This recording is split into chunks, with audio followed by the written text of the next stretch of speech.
Good morning, everyone. Thank you for coming. I see a lot of familiar faces and people continue to trickle in. I just want to remind you that you are here for the Life and Death Matters End of Life Symposium. Many of you came to our library series, and we really appreciate you coming back today. You will hear a lot of the same information, but a lot of new information as well, and stories from people who work for your funeral home. If you are watching us on Facebook Live or on the library website later on, and you do not live in our community, please get with your local funeral homes and ask them about what it means to do advanced planning. Advanced planning is what we have been talking about for the last few weeks, and we've given you lots of details and resources, but one of the things that I keep missing is to tell you exactly what I do for the funeral homes, and I'm an advanced funeral planner. So when we talk about advanced funeral planning, it's basically that it helps your family not fall flat-footed in the days that they will find out about your death, and then what is it that you want. So get your pre-planning done, because it's very important, and probably one of the greatest gifts of love you can give to your family. Before we get started, I just want to talk about upcoming events that we're going to be doing in our communities that we serve. We will be having a library series at the Moorcroft Library, May 7th, 14th, and 21st. Again, we'll be doing Write Your Own Obituary. We'll be talking about Finish Your Wishes, or Finish Your Plan, and then also talking about cremation versus burial. And we'll have people there from the local cemetery to talk about that in Moorcroft. Again, May 7th, 14th, and 21st. And then July 19th, we have planned our Art, Cheese, and Wine, If You Please. We'll be at Walker Funeral Home. That's still in the planning period, so be watching our website, Gillette Memorial Chapel, to find out more on that. So I'm going to introduce our first speaker today. His name is Guy Casablanca. Guy and I met through the funeral homes, through a funeral, running into each other. I've been to a couple of funerals that he had been officiating or being the celebrant at, and I really liked his style. I thought that he brought some freshness to northeastern Wyoming. I just want to say that Guy and I work really well together. We're both very creative, and we're willing to do new, exciting things. He's going to tell you more about his story, but I just want to say he comes to us from Ohio, California, Idaho, and then he lands here with us, so he has a lot of great experience. Please welcome Guy Casablanca, our location manager. I didn't realize that there'd be an ovation. Thank you.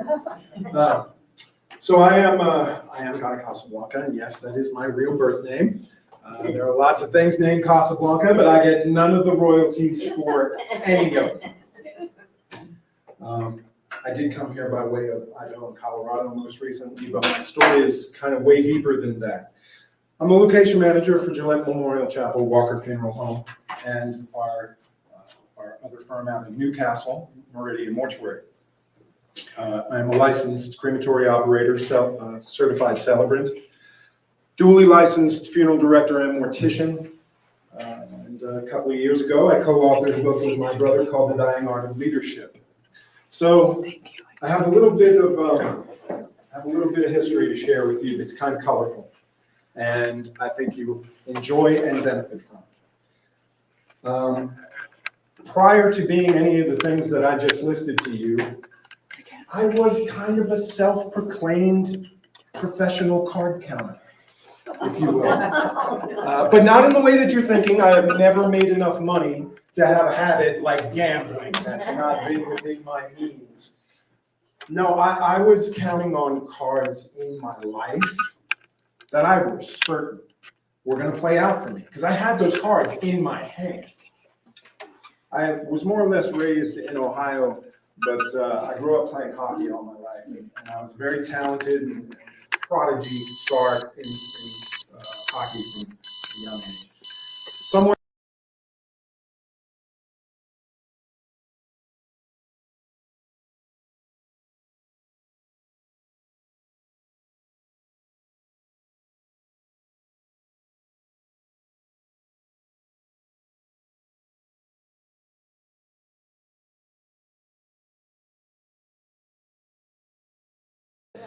it was a great way to spend your teenage years, but it just about cost me my education. I was never at school, and when I was dead tired. I graduated high school with a 1.67 GPA. That is the lowest D you can get and get out of school. But you did it. I did it. I did it. So I had these cards in my hand. I was destined to be a pro hockey player. I was in the leagues. I was on my way. In fact, I took a year off of high school to keep playing hockey so that I could pursue that. So my education took a total back seat. So had these cards in my hand, I was destined. And then around, well, it was Easter Sunday of 1989, the Buffalo Sabres plucked me out of the playoffs to go home to tend to my dad, who had just had a stroke. Now, my parents were they were the whole reason I was able to pursue a career in hockey. Do you know? I can't believe I didn't break them financially and emotionally. Being an up-and-coming hockey player is a very expensive sport to play, let alone to have to cart your kid all around the country to advance their potential. So my parents were my everything. 31 days after my father's diagnosis in the hospital, they found some spots on his liver and his lung. And further surgeries then revealed that he also had those spots on his spleen, pancreas, and bowel. And that was about all it took. He was buried on my 19th birthday, and those cards fell apart. I didn't have the support system that I once had, but I was going to press on. 2 weeks after my father's funeral, the funeral director who was handling our service, whom I still keep in touch with to this day, was delivering death certificates. And he said, "Guys, so what are you going to do? You're 19 years old. You're just out of high school. You got your whole life in front of you." I said, "Well, like Mom says, I need to get a job. That's the first thing I need to do. I got to get a job." He said, "Well, why don't you come work at the funeral home?" I don't know, man. My dad was just laid out there. It's kind of an emotional time. He was like, "Nah, you'll be fine. Come on, I'm telling you." So they started me parking cars and planting flowers and pulling weeds and mowing lawns, just like most of us got started in the funeral service, right? And then they introduced me to, incrementally, a little bit more of the industry. And then they got me in the embalming room. And that's where I really connected with the business, because it was this perfect blend of like art and science, and it was everything that I needed to be fulfilled in a career. So I fell in love with it. So, side note, it was almost as though it was my father's final gesture to me to launch my career, because he was not going to be there to guide me anymore, right? So in that respect, I consider for the last 35 years that my father did not die in vain, because it's what has really brought me here to you today. It all started there. About 2 weeks after those cards fell apart, I was playing a pickup game of basketball in the backyard, came down on my brother's foot and shattered my ankle in 100 pieces, and ended a perfectly good and promising hockey career. Those cards dissolved in my hands. So not only did I lose my dad and hockey and my potential career, I really kind of lost who I was in that moment. I had always been a hockey player. Now what am I? Lost. Time to pick up a new set of cards. Just as many of us have done in funeral service, I started in 1989 when my father died, but I dipped in and out of the industry because it is very daunting. And although I loved it and was passionate about it, the candid, honest truth of it is, at 19 to 21 years old, I was not emotionally mature enough yet to be able to deal with the subject matter and really counsel and help people through this process. I didn't have enough life context yet to really be able to connect with families. So I left the industry and I pursued every creative endeavor that I could delve into at the time. Because from my perspective, nothing was guaranteed anymore. Life was short. Things can change like that.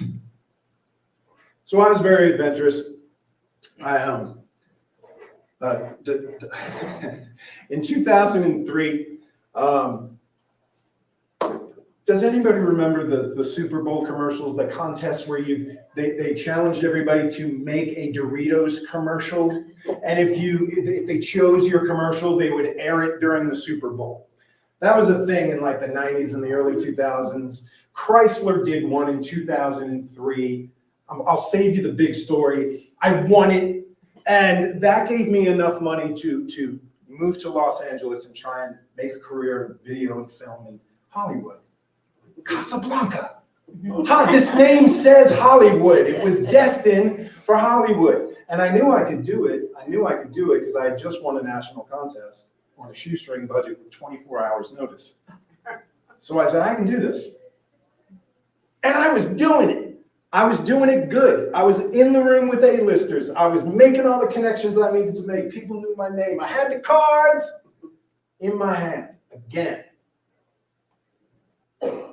Just didn't work out. Had a good 10 years. Didn't work out. Had a heart attack in that process, 37 years old. Didn't see that coming. That was a hand I did not expect to be dealt. I was fortunate. I got the warning heart attack. A lot of people don't get the warning heart attack. They just get the big heart attack. I got the warning. I took that into stride, changed my diet, reduced my stress a little bit, and quit smoking. Sort of. Moved on to vaping. But my background in chemistry and mortuary science lended very well to that industry because I understood the chemistry of a decomposing substance like nicotine when you're burning it. So I started to manufacture my own e-liquid. I went national with that, sold that company off because I was certain I was going to be a millionaire from this, but those cards just didn't play out. So what am I going to do now? Well, maybe I'm back in the funeral service. It's the one thing that I've done that just gave me so much gratification that nothing else could really ever compare to it. So I was talking with my brother, and he said, well, Guy, what would you do if you didn't need the money and you were just going to do it for free? I said, I'd go back to funeral service. He said, well, there's your answer. So that's what has brought me back to you guys today. I left California, went to Idaho. From Idaho, went to Colorado, back to Idaho, and that brought me here. Just by a quick show of hands, anybody, Nikki Johnson? Does anybody know Nikki Johnson from more? Okay, Nikki Johnson is why I'm here. Nikki Johnson is my mentor, my friend, and my godsend. We worked together down in Colorado, and then she came here and I went to Idaho, and she called me a couple of years ago. Said, hey, I really need directors. Really, where are you these days? Gillette, Wyoming. But for Nikki Johnson, sure. So you can thank her for bringing me here, and please do. So all of these cards that I was certain were going to play out in my life kind of just dissolved. Some of it was by my own accord, some of it was by my own decisions. Some of it just fell on my lap. I never had a plan for any of this. It's flying by the seat of my pants. I've been fortunate. I guess if I ever did write an autobiography, you could call it How to Profit from Poor Life Decisions, because that's pretty much what I've managed to do all these years, is skate by on just reacting. But man, as you get older, that wears you out, doesn't it? You can't live like that forever. You gotta have a good plan. So, to kind of help illustrate how life unfolds and what it means to suddenly have your cards change, Vicki is going to place in front of you a set of 5 playing cards. Everybody got a pen?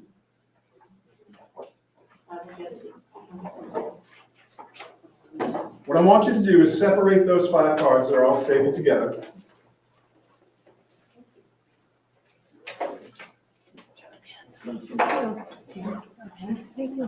Yes, I do.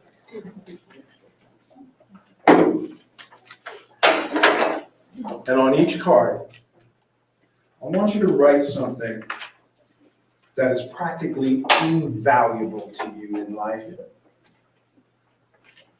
An attribute that you have, a skill that you have, a person that you love. Something that is so strong in your life that you consider it one of the 5 things that you are the most grateful for having. They can be people, they can be skills you have, they can be experiences, your education, your life experience. Try not to write too many people's names down. Try not to write 5 names down.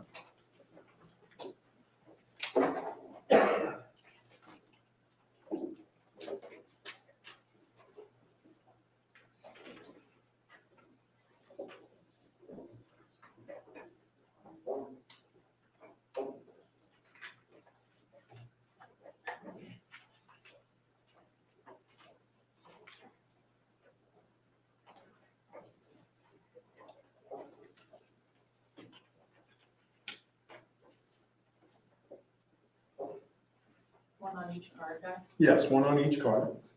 Oh, one. Yeah, sorry. So sorry if that wasn't clear in the instructions. On each card, just write one thing that you are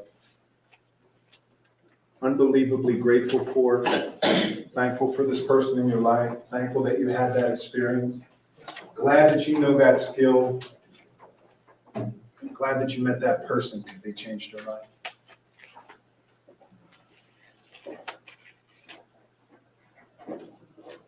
And as you continue to write, I'm going to start to put this exercise together for you.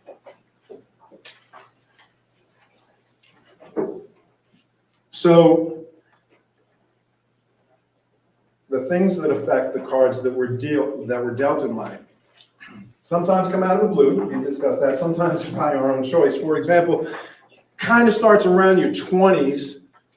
It did for me anyway. Actually, was at mortuary school, met the quote-unquote love of my life, and I was moving out of state to go be with her. In spite of the fact that my family was just, they could not stand this girl, and they would give me all kinds of grief. I was going anyway. That relationship did not work out. That was a failed relationship that utterly altered the course of my life because I picked up, I moved, I left my family. It utterly changed the direction that my life went. So, right now I want you to take one of those cards, your choice. Take one of those cards. This choice in your life has altered the course of your life. Get rid of one thing. You had to sacrifice one thing in your life right now at this turning point. Which one is it going to be?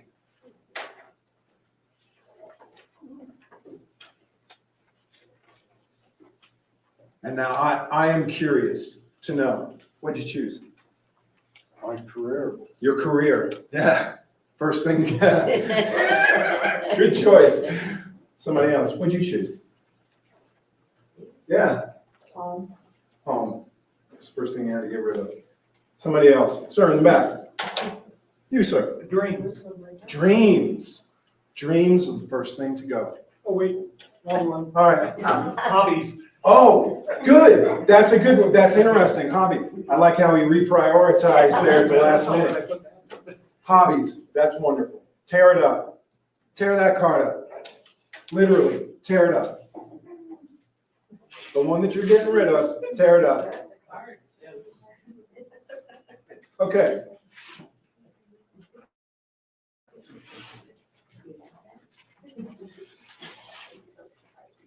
Sometimes tragedy befalls us. I had a heart attack at 37. Things just happen. That altered the course of my life. Suddenly tragedy has struck you, God forbid. Get rid of one thing. You have to get rid of one thing now. Tragedy has taken something away from you. Get rid of one thing that you have.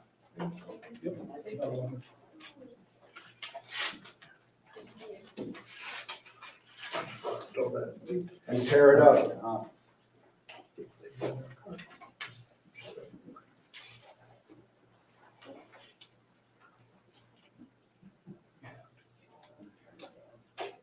And tear it up. Tear it up.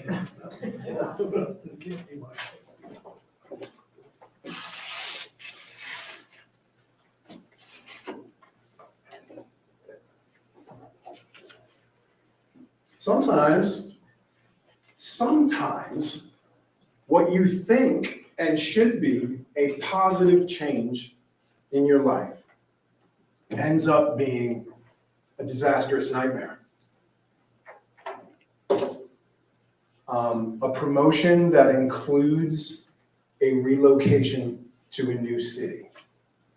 And that relocation damn well near brings your family to the brink of divorce, separation, the dog died, everything went wrong on this move, right? And what was supposed to be the best thing that ever happened to you has brought nothing but tragedy and misery and suffering, and God is testing you right up to the day you punch the clock on day one at your new job. You are going to be tested. Get rid of one thing. You had to give up something in that process. Get rid of one thing and tear it up.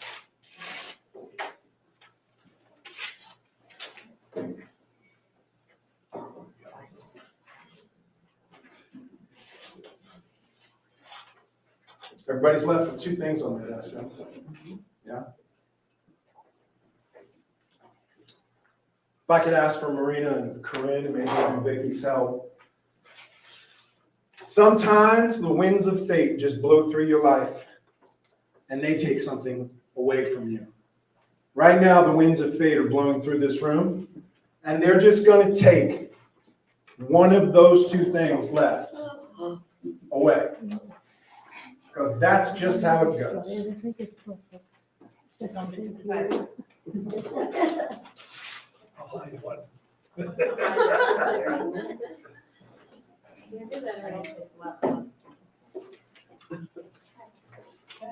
Okay.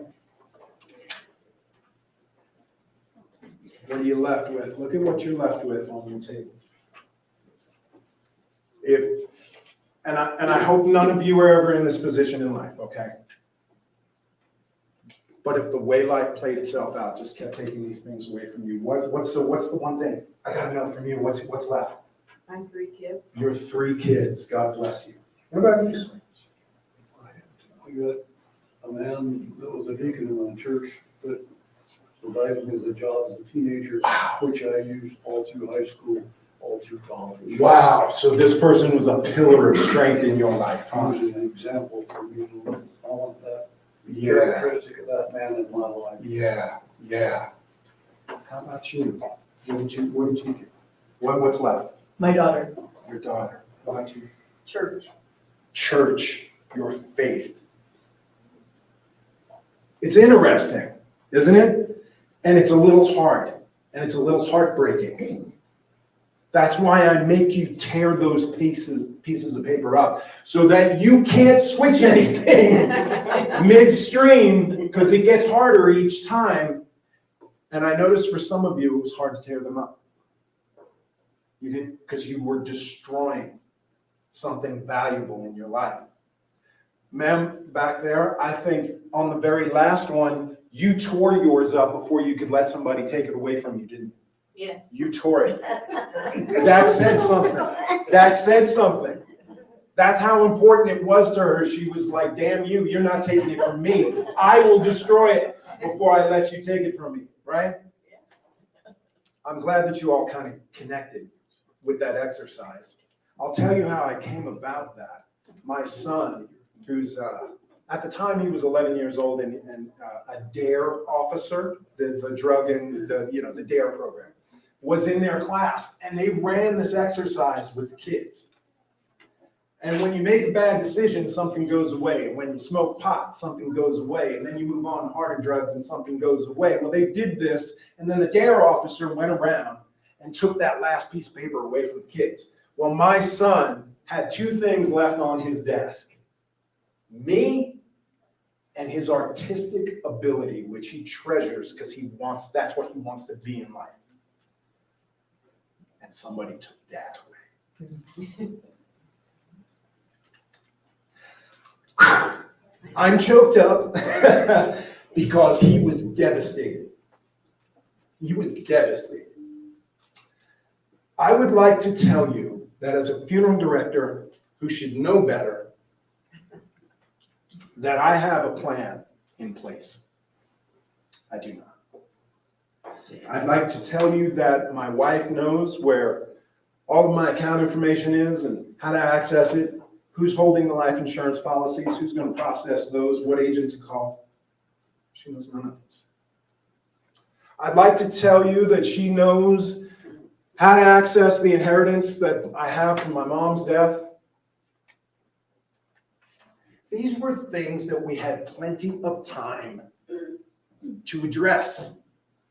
It has been 35 years since my father died, 21 years since my wife and I have been married, and we just keep kicking this can down the road. I am being so candid with you right now that I have no plan. Please, please have a plan. Something. It doesn't have to be perfect. It doesn't have to be funded, but there needs to be a plan.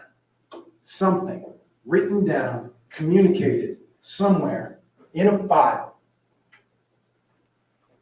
just so that somebody knows where to go.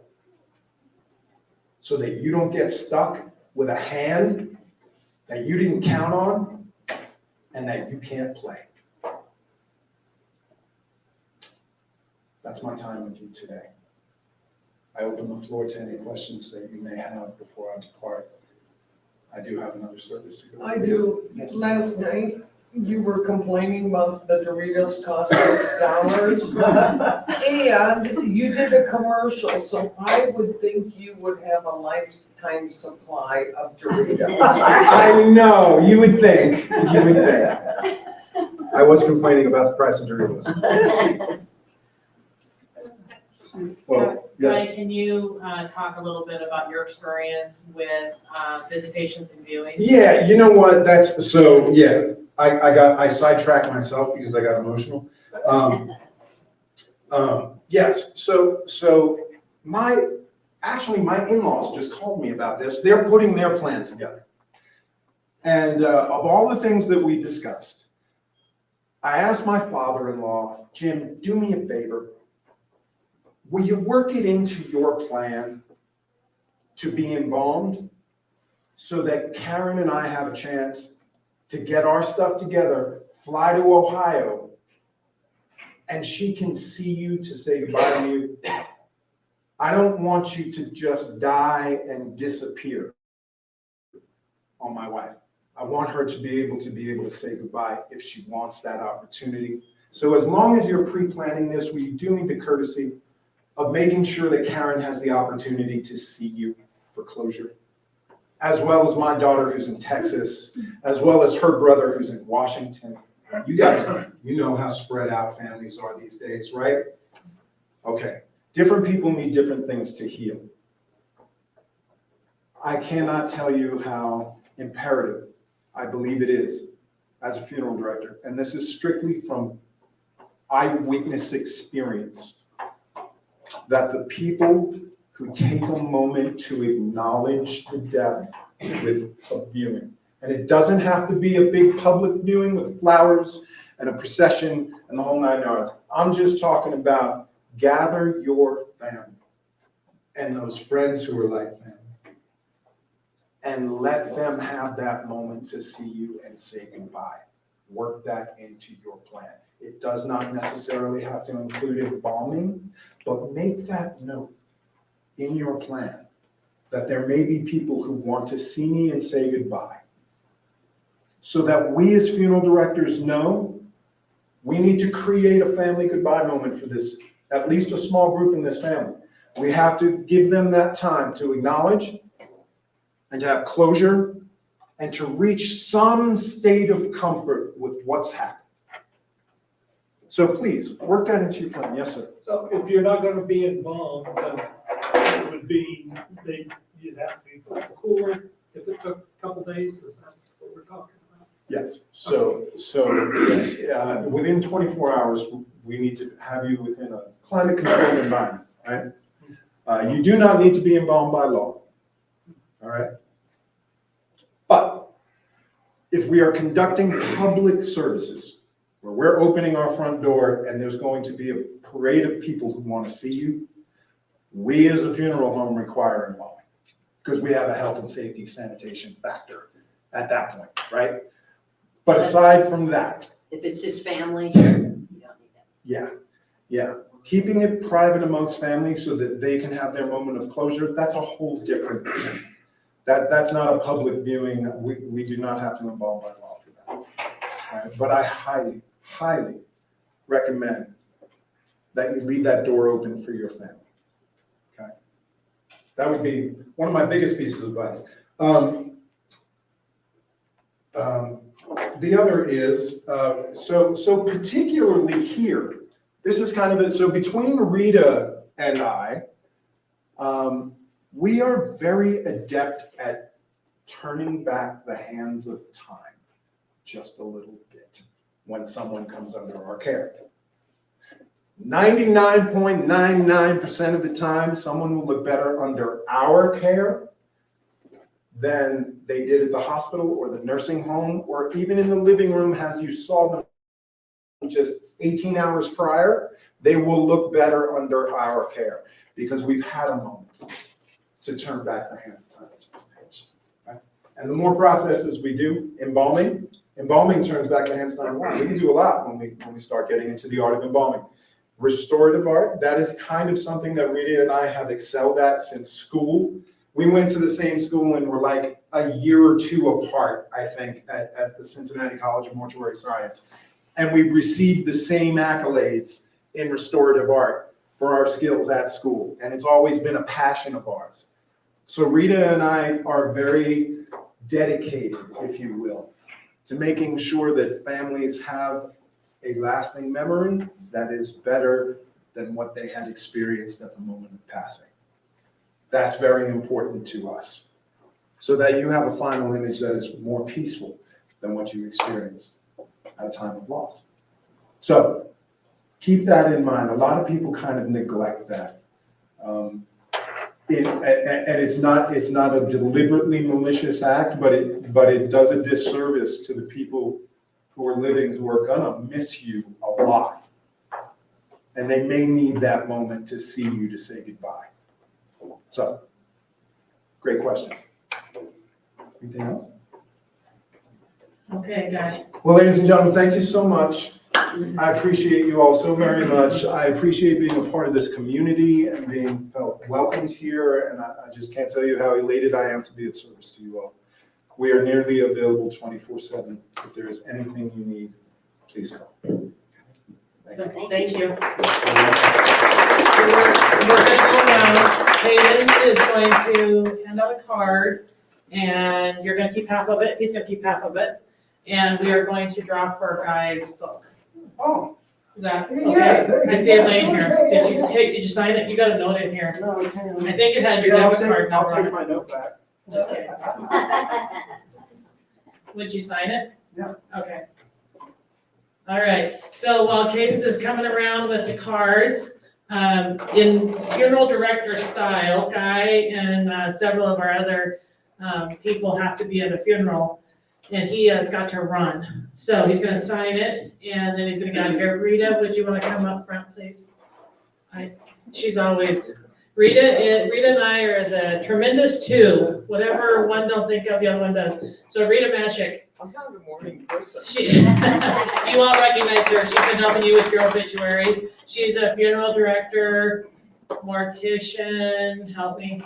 What's your line of expertise? That's good. That's good. I like the term the mortician, the old line, because they have changed our license to read funeral service practitioners. Too long.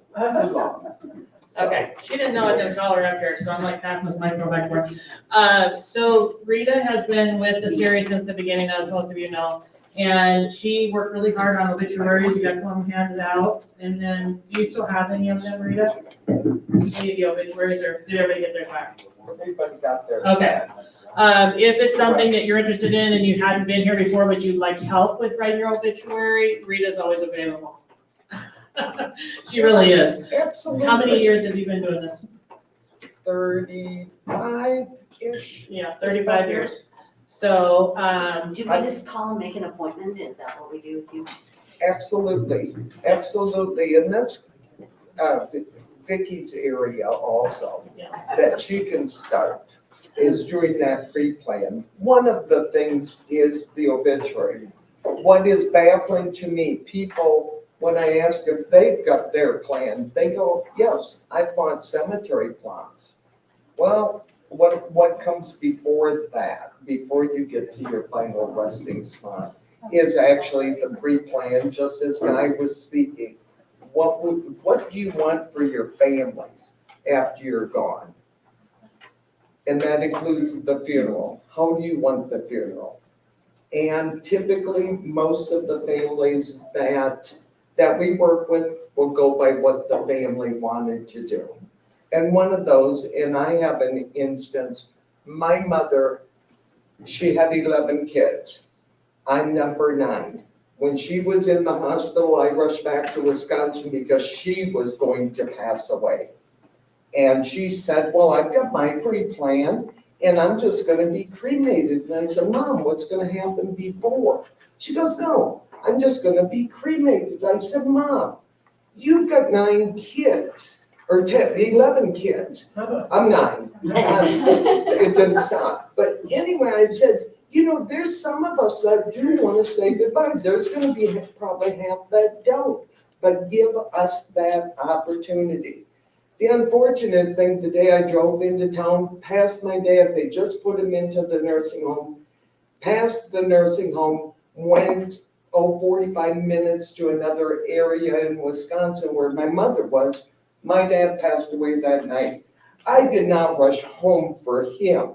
So I had to call back to Wyoming and say, well, unfortunately, it's not my mom, but it is my dad. So we had to plan a funeral, and he did have his plan in place, which, okay, now here's all these kids the next day or the next day. And my father also, being Catholic, chose cremation. I never asked him why.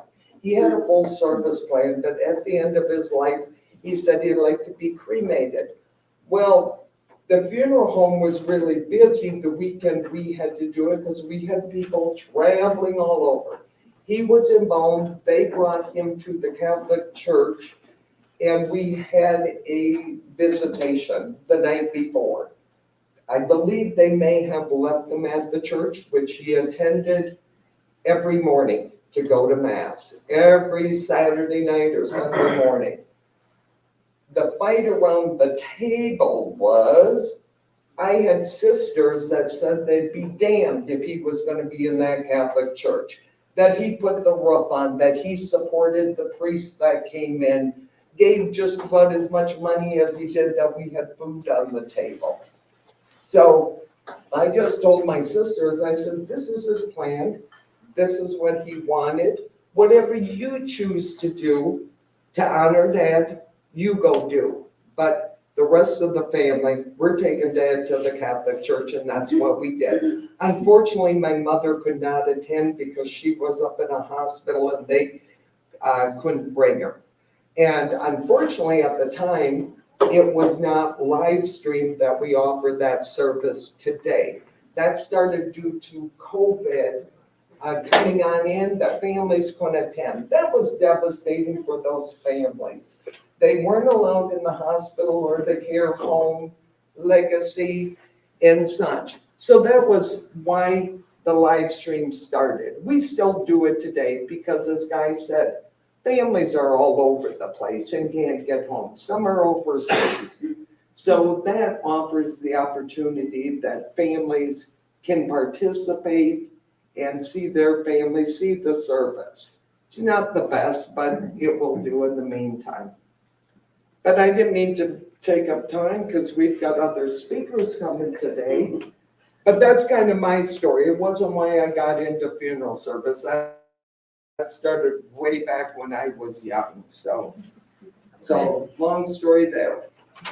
But I do appreciate you coming again. I see a lot of familiar faces, a couple new ones. Okay, so Rita, you're gonna draw. For Guy's book, I did read his book. What? 7 of clubs? Okay.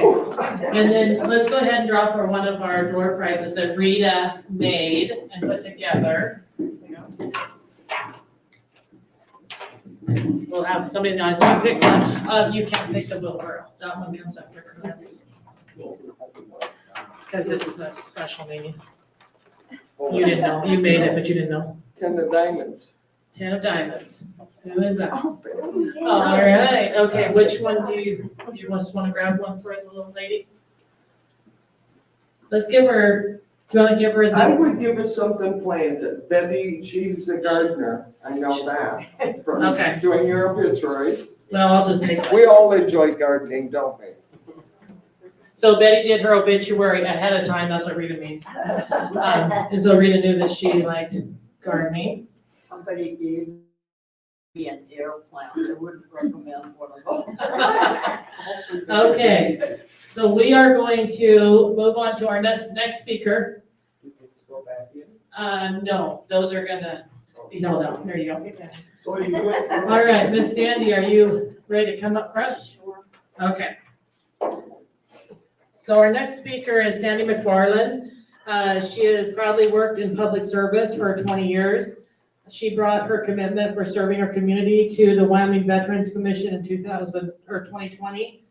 Sandy currently serves as a veteran service officer for Crook, Campbell, and Weston counties, where she appreciates the opportunity to engage with veterans from many walks of life. Sandy strives to provide veterans the highest level of professional compassionate service as she possibly can.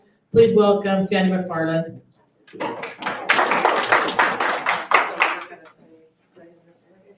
Right here, okay. And what happened? I can talk loud. Oh, For the No, camera. you need a mic. You need the mic.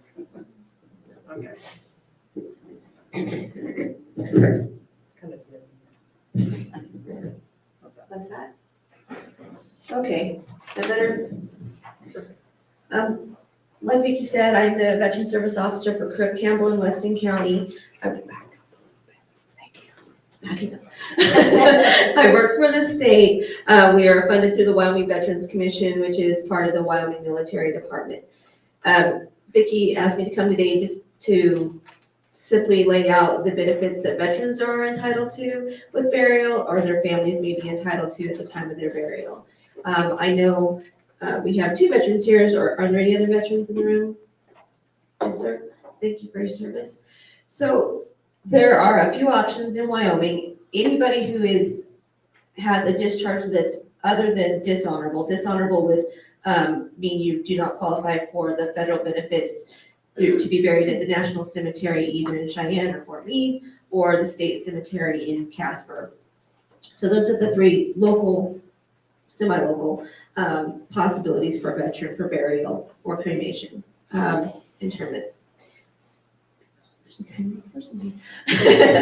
The financial benefits are basically, the way to look at it is anything that happens before the veteran gets to the gates of the cemetery is responsibility of the family. Anything that happens after that is covered by either the state cemetery or the federal national cemetery. Now, with that said, the family can apply for reimbursement through the VA, anywhere from $300 to $2,000 for the funeral expenses. So that would include transportation, it would include the casket, or any other services that are rendered by the funeral home, up to $2,000. And that variation depends on whether the veteran died of a service-connected disability, whether they were receiving VA monthly benefits, if they pass away while in the VA care, and that includes a contractor. So if someone is receiving care at Legacy, but the VA is paying for that, that's considered a VA facility because it's under VA contract. So that would still be considered a VA facility. So if they pass away while at a VA facility, they receive benefits. There's two different types of death benefits. One is a service-connected death benefit, and the other one is a non-service-connected death benefit. The non-service-connected one is not going to pay up to the $2,000. You have to have a service-connected death benefit to receive the full $2,000. To do that, the family member would bring in the death certificate, the veteran's proof of discharge, so that's called a DD-214. And then there's an application in the funeral contract, and they bring those in, and we can help them apply for that reimbursement through the VA. Of course, you can apply for it directly yourself online if you want to do that, but that's what we're here for, is to help with those kind of things. Slow down. Can you not talk quite so fast? Sorry, it's my natural speaking habits. That game that I had you play, I used to teach law enforcement, and we used that thing, so I cheated. I just put down things I didn't mind getting rid of. I was very aware of where that was going, and I was like, nope, not doing that. So I cheated a little bit. Sorry, I do speak fast. Are there any questions at this point about what the different types of expenses are that are? Yes, I do. Yes, ma'am. How about the headstone? So the VA will, as long as the veteran I'm a does, spouse, yes, 100%. as long as the veteran doesn't have a dishonorable discharge, Yeah, the headstone is covered by the VA. it's 100%. I need to know about it because So Is is he going to be buried at the, it's relevant to me. what's that? It's relevant because I'm a spouse. Yes, ma'am. So if the veteran is buried at the state cemetery No, in to be in the Black Hills. the Black Hills National Cemetery, Yeah, so they do, all the headstones are the same. That's that big, the white one, the white Yeah. marble one that stands upright. And that's covered by the cemetery. it's covered by the. Yes, ma'am.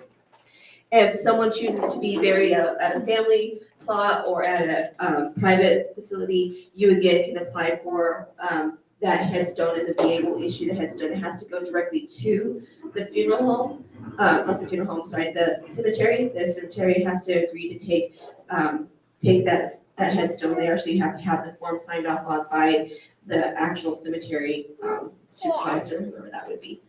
Yes, sir. Can a spouse be buried in the national cemetery still? Yes, sir. So when a veteran is entitled to two people, himself and his spouse. If they have adult dependent child, the adult dependent child can also be interned there as well. But it's only one plot. The name go in the back, right, of the spouse? I'm The sorry. name of the spouse go in the back of the Yes, stone. yes, ma'am. She was asking whether the name of the spouse is able to be put on the headstone as well, and yes, they are about that. Yes, ma'am. Now, I believe that my dad died first, and then my mom, and they put a new headstone on with dad, and rather than just add her to the, I don't know if there wasn't room, I don't know what, rather than just add her to the headstone. Is that? I wouldn't know how they do that. I just know that it's covered by, Actually, she is correct. That's how the Black Hills does it. They don't allow any engraving from an outside company. oh no, it has to be done by the, Government, that's why they will bring in a new headstone to Okay. replace that. and if you have a family member who has a headstone, let's see, at Mount Pishka or something here in town, and the headstone has been damaged, we can apply to have it replaced, and we've been doing those. Penny at the Rockville Museum has been working really hard to help some of the older veterans who don't have family members caring for their plots. She's been working to get headstones replaced and stuff, but we have to have that documented. You have to have the damage documented and all that. So if you have a family member who maybe has a headstone that is damaged, then we can apply to have that replaced as well. Are there any benefits if you are not buried in a VA cemetery? Yes, ma'am. So like, again, if you were to be buried at Mount Pishka here, then you can apply for that burial cost. It's just, they're only gonna pay I mean, it's not gonna be the full amount, because they're not gonna, their cap is $2,000. And I know from personal experience, you're gonna be over the $2,000, and the max the VA pays is $2,000. Any other questions? Is the process any different if the spouse dies first? It's the same, you'll have the plot. Now, the spouse does not qualify for the reimbursement through the VA. No, but I mean, just your regular burial. I mean, my husband did die first, but I had someone ask me, what happens if the wife dies first? Like, as far as Black Hills? You're still the same, that's a plot. Wherever the spouse would go, the veteran would go Okay, to it the doesn't same make place. any It doesn't difference. matter which one goes first. Okay. They just have to qualify. So I brought a copy of the application. This is like a pre-needs determination. Sorry, I'm not. I like to be close. This is a pre-needs determination that a veteran can fill out to determine their eligibility at the National Cemetery, any of the national cemeteries ahead of time. So there's a part at the bottom that talks about if anybody else is buried there, if anybody else is going to be buried there. So you would put that information on this form, and if the spouse goes first, then you are going to fill, like I have a gentleman in Newcastle, he filled one out for himself and then one for his spouse, so that they're both on file. You can do this at any point with the VA, the National Cemetery. You get it on file, they send you a letter of approval, and then you take that letter of approval to Vicki or Rita or whoever you're working with, so that it's in your file, it's in your planning as you're talking about. So your family knows, your funeral home knows you've already been approved, you're good to go, and everything is lined up. And then when the time comes, whoever's taking care of those arrangements would just call this scheduling number and get you on the schedule to be buried at the National Cemetery or the state cemetery. If you qualify, does it cover the same for cremation as burial? Again, that cap is $2,000. It doesn't matter which process you choose to go. Okay. Yes, Drew? The burial is the death, right? First one dies is the deer of the two? At Black Hills, that is correct, Okay. correct. So because there's one spot. Yeah, you So get the you get first- one plot, and it's whoever goes first is there first. And then also at the Black Hills, you don't choose a spot like you would in another cemetery. It's wherever they're at. They have an order that they go into. And the other important thing is, since we're both veterans, we both would get our own plot. Yes, sir. So if we wanted it, or the other could still be buried with the spouse. The unfortunate thing for you two, you wouldn't be together. Unless we, Unless you You use know, the one plot. You know, that wouldn't be guaranteed in a national. They may hold it, getting both your DD 214s and keep that one space, but typically they go space after space after whatever's space. available. for- So I guess that's a question I don't know if Sandy could answer. No, I think it's a, Together, they'd hold that next space for the next. Well, either way, we could either do it that way, or we could just say one one veteran. plot, because they'll have my credentials on one side, or, yeah, Correct. it really doesn't matter. Just something to think about. They Yeah, it is. May not, that's a question I can ask when Corinne's going over that. What if you have two, do you hold a space? Do they require a vault? They provide a vault. They do provide The National Cemetery provides a vault. Question on my mind, since a teenager, which is more expensive, burial or cremation? You'd have to ask the professionals that one. I wouldn't know. Again, the VA is only gonna pay for the max of 2,000 regardless of which route you choose to go. Is that 2,000 per person? Yes, So for the veteran, spouse. only the veteran is being paid for by the VA. Okay, So the spouse, unless like with Earl and Kathy, they are both veterans, so both of them would qualify for that amount. But if the spouse is not a veteran, they don't qualify for the reimbursement, they would only qualify for the actual burial. burial there. In Mount Pisgah, no, the Legion holds spaces for veterans that you can be placed in our Mount Pisgah in the Legion section, and they will sometimes hold for a space. And the monument, how that gets there is approved by the cemetery sexton, and our cemetery sets that monument for free.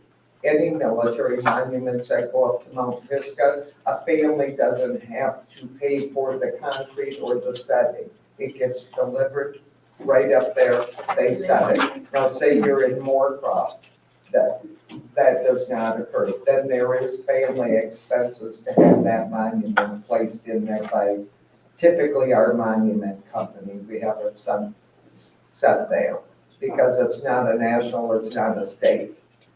And when you, or a when you- special and district. when you apply for the headstone, you have to have a company that agrees to take it, which is typically we use the funeral home to do that. And then the cemetery has to sign off if they're willing to allow it to be placed there. It meets their standards of being placed there. For like example, the state cemetery in Casper, they only do the flat headstones. They do not do the ones that stand up like you see at the National Cemetery. They only allow the flat headstones. So different cemeteries have different qualifications to what they allow in their facilities.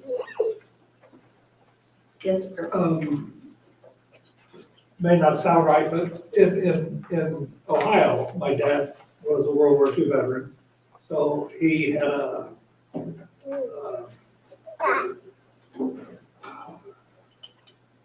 me think on it. Okay. Figure out what's That's like. okay. Yeah. So again, the requirements for burial at the National Cemetery or at the state cemetery for Veteran Cemetery is you have to have a DD 214 that shows that you have something other than a dishonorable discharge. Dishonorable means you don't qualify for the benefit. That's the most important part. And then the amount of reimbursement depends on whether the veteran passed away. Like she was saying, her husband has 100% service connection. So when he passes, it's going to be service-connected burial expenses. So she will get the full amount, or whoever assumes that responsibility for his interment and all that would be qualified for that. So who is eligible for that? So it doesn't necessarily have to be a spouse or a child. I think Marina had a gentleman in Newcastle who did not have family. And so the funeral home can ask for the reimbursement on that as well. And so if you have a veteran who does not have family or someone who takes responsibility for them, then, and like, let's say it was your good neighbor, he's been your friend forever, but he doesn't have any family members. If you decide to pay for his funeral, you can ask for reimbursement, but the funeral contract has to be in your name. And we have to show that there was no one else that would take responsibility for him or her. Yes, sir. I remembered. Okay. In Ohio, when my father passed away, we were able to do one-stop shopping, basically, meaning everything was handled through the funeral home, including ordering flag and setting up the military honors and stuff. Is that how it works here too?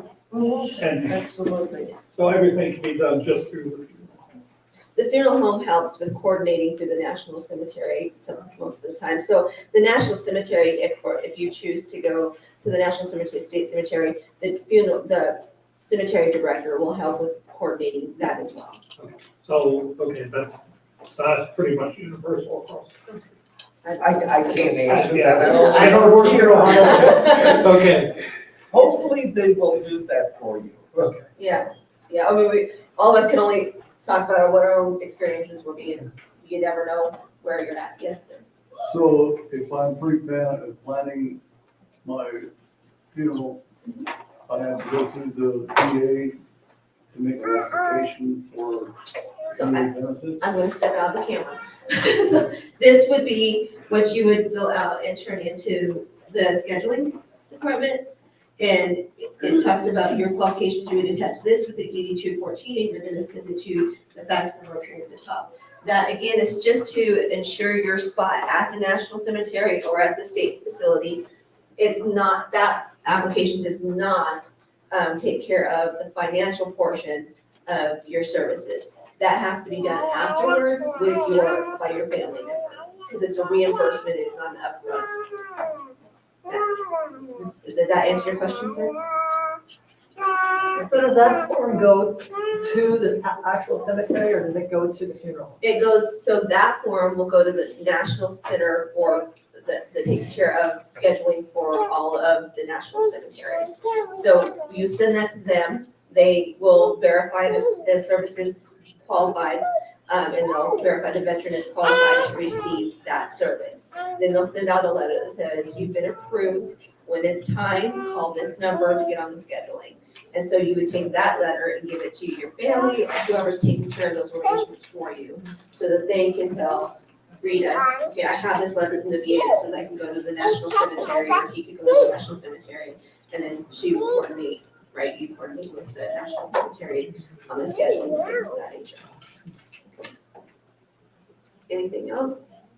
There is although they have an honorable discharge, we get the question asked if they've committed a felony. Right, so if they're committed felony, or if they're currently, if they're in prison when they pass away, federal prison when they pass away, they do not. It's considered, it says capital crime, but that's a federal crime, level crime, so if you have those, even if you have an honorable discharge, you don't always qualify. And that's why it's important to turn that pre-needs assessment in ahead of time, just to make sure there's no question, when the time comes for your family members, if you're able to do that. Sandy, do National Guardsmen qualify? Yeah, at the state, I don't think they qualify at the national, but they would qualify for the state cemetery. Yes, If they had a prior service and then went into the guard, yes, they would, what about reserve? Would they consider, as long as they have an honor, something other than a dishonorable discharge.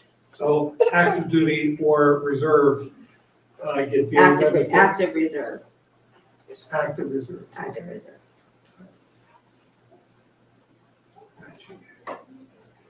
Anybody else? Is there anything else you want me to talk about? No. Thank you. I do. Okay. I thought possibly the National Guard, if they have 20+ years of service. If they're retired, I'm sorry, I didn't think, there is a difference. So when I think National Guard, I think people who are not going to retire, but if you have a retirement from the military, whether that's National Guard or DOD, then yes, that's different. Retirement is different. So if you retire from the military. If they pass away in the line of duty, while in serving in the military, they do not qualify for the reimbursement, because DOD is going to take care of that. If they, well, that's not all. I was gonna say if they're sitting member of Congress, then that doesn't, they would not qualify for it either. Or if they're in a federal prison system, they would not qualify. Where do they find you, or send people to find you? So I work in Gillette Monday, Wednesday, Thursday, and I'm in Newcastle on Tuesdays. I did bring some cards. I can leave them with Vicki here on the back table. And I also brought a couple of these booklets that will further outline benefits that are available to veterans. So I can leave these here as well. All right, thank you, Sandy. Thank you.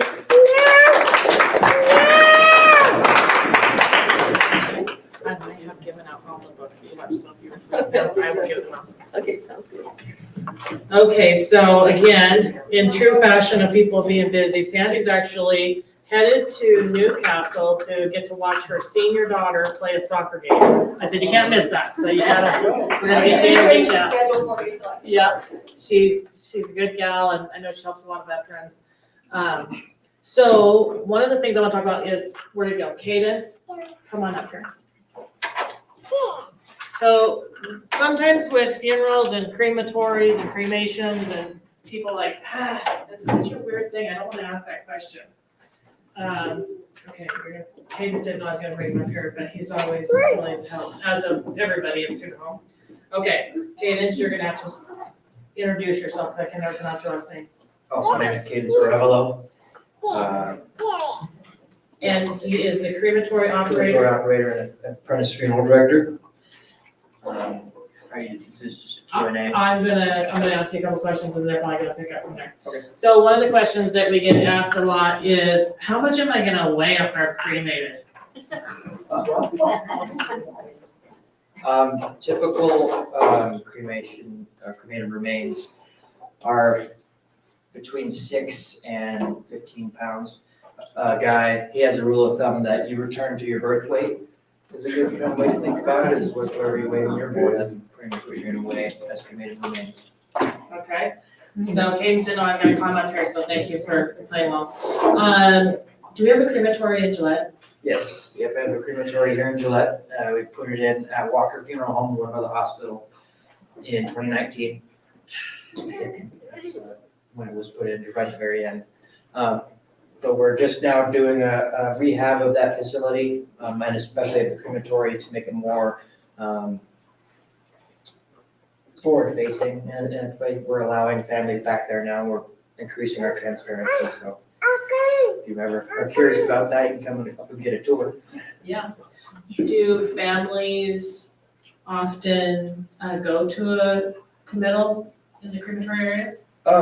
We do ask families if they would like to come back and witness the cremation at this time, and we do have moderate success. With this remodeling, we're gonna increase encouraging families to come back, and we're gonna call it a cremation committal, which is just, we're treating it like a graveside service. It's just for the families that don't get that closure that you would get at a graveside service or with a traditional service, you get that wet cremation. For a lot of the times, it's just, we have to hand back an urn, and that's all it said, but we're just trying to offer that now to families. Does anybody have any questions? I knew it. Go ahead, Earl.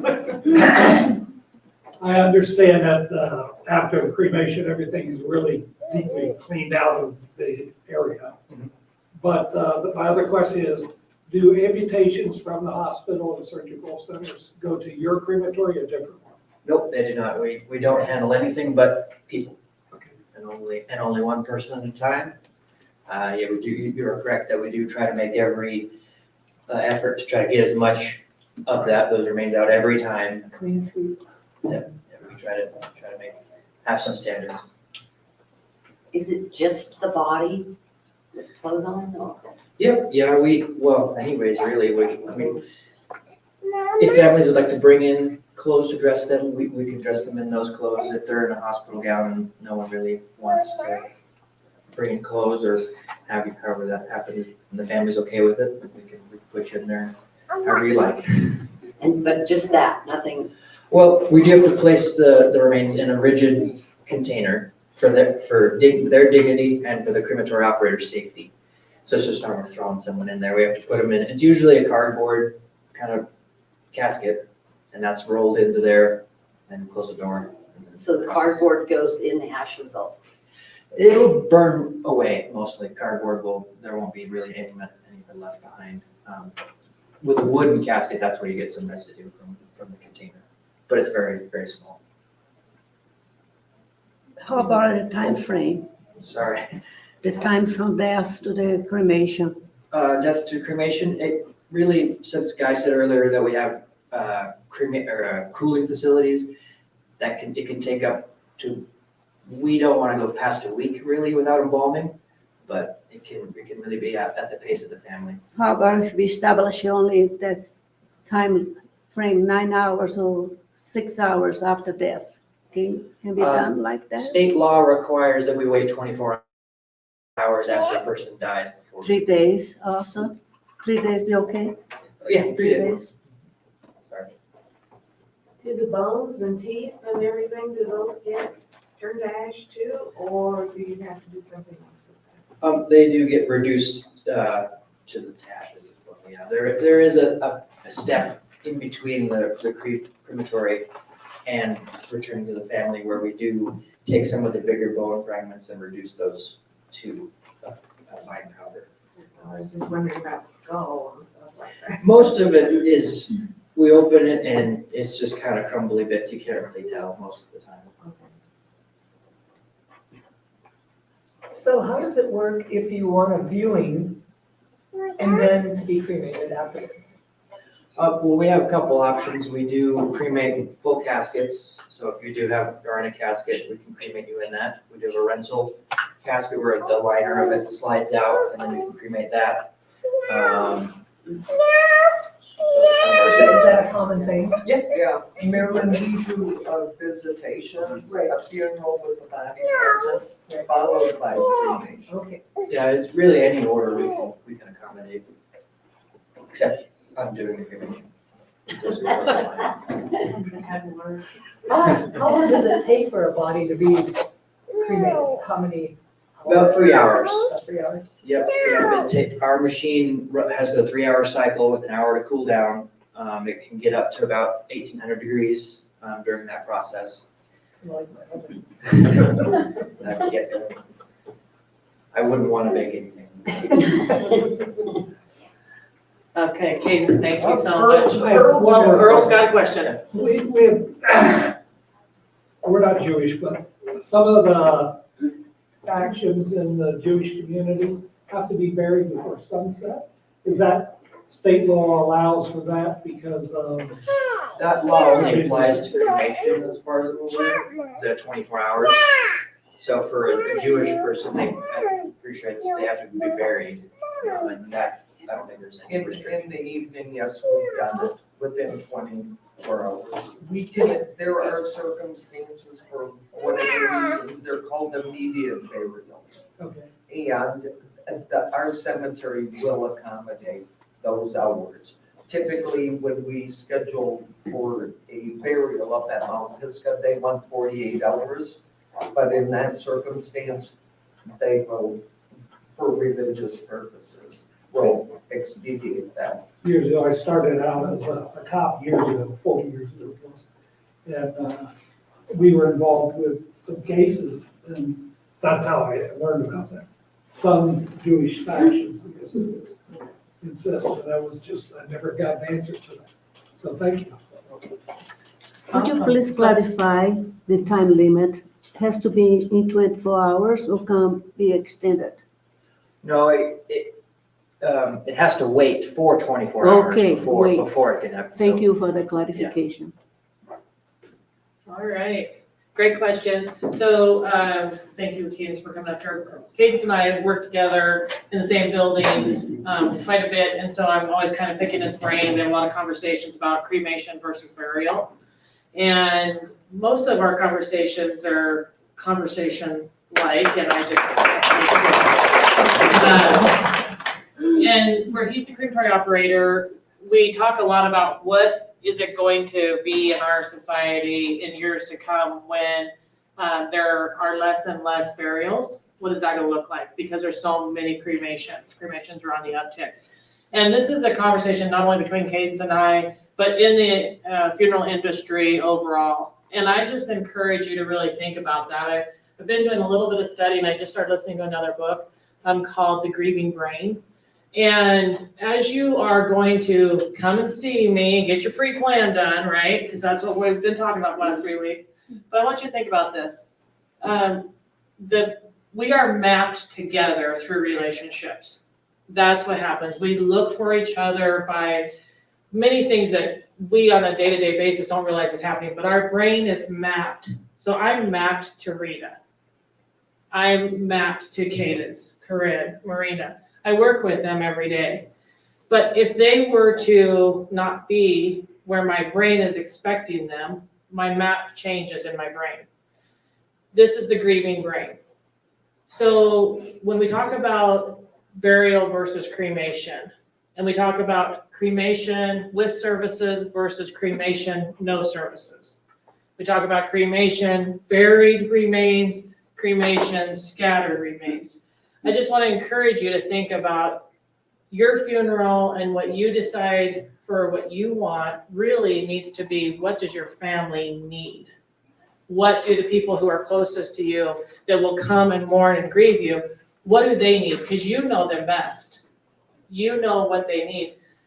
And we may someday live in a society where there's been less burials and less places to go back to, less monuments. Maybe you have your remains scattered, but you're like, I want a monument for my family to go to because I went to my family's monument. I just wonder, what is this going to look like? Cremation, no services, scattering of remains, and no monument. How is that going to affect the future generations? Just curious. I'm not going to be here for it. Just something to think about. So, didn't mean to have a downer because Cadence had everybody clapping. So, to put Cadence back in the limelight again, so we get a little chipperness going on. Let's go ahead and draw one more. And then we'll take a little bit of a break so people can use the restroom. We're going to come back with one of our funeral director presentations. And this is going to be, before you say, let's decide which one. It cannot be the Wilbur. It's going to either be the bucket or the other plant. Okay, a bucket. Ace of clubs? That's Jen. And you know what? This is Do I get to perfect. win, really? Jen has been a champ. Yes, you get to win. I'm not here. Jen has helped facilitate. Come here. I know you got your jacket on. You're like, I didn't know I was going on camera. This lady is responsible for the facilitation and the marketing of this series with the library. She was so excited to bring the series to the library. Without her, could not have been here for you. So please give Jen a round. Okay, let's take a little bit of a break and we'll come back at, it's 10:30, it's 5 minutes enough. The restrooms are right around the corner. They are going to be bringing lunch probably while Corinne is presenting.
So we will be having lunch after Corinne, our next presenter, and we'll have a presenter over lunch. So as they start bringing lunch in, it might get a little bit noisy in the back. We hope not, but a couple of things as you're getting ready to be seated and get going. We are going to have a Moorcroft Library series where we have the Right Road Obituary, the cremation versus burial, and the finish your thoughts with an attorney on May 7th, 14th, and 21st in Moorcroft. So if you're watching from that area, plan 1 to 3 Moorcroft Library on those dates, and we will have some pie there and we'll do some planning. Also, July 19th, we are having the first art display at Walker Funeral Home. We call it Art, Cheese, and Wine, if you please.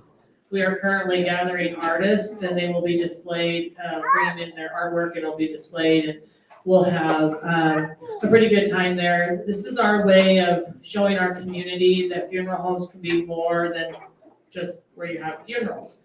We are a big family. We're very resourceful at the funeral homes, and it really is a place to gather and fellowship and just find community. And then I have an ASEP, which is a community education program every month. So if you know people that are looking at doing pre-planning or have talked about it or think, I kind of want to go ask some questions about that, just have them get a hold of me at Gillette Memorial Chapel, Walker Funeral Home, or Meridian. And I can help them either get to a community event or get an appointment set, and we can just sit down and talk about it together. So with that said, I'm going to bring up our next presenter. Her name is Corinne Thompson. She was born in Gillette, raised in Wright.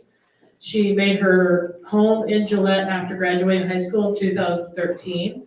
As a Wyoming native, she is proud to be able to help her community navigate their grief in the same way that she has been helped before. When not at work, Corinne enjoys creating a beautiful life with her husband and 2 daughters. And the 4 of them who are patiently awaiting the arrival of the newest member of their family, another sweet baby girl, who is set to be here this summer. So please welcome another one of your funeral directors, Corinne Thompson.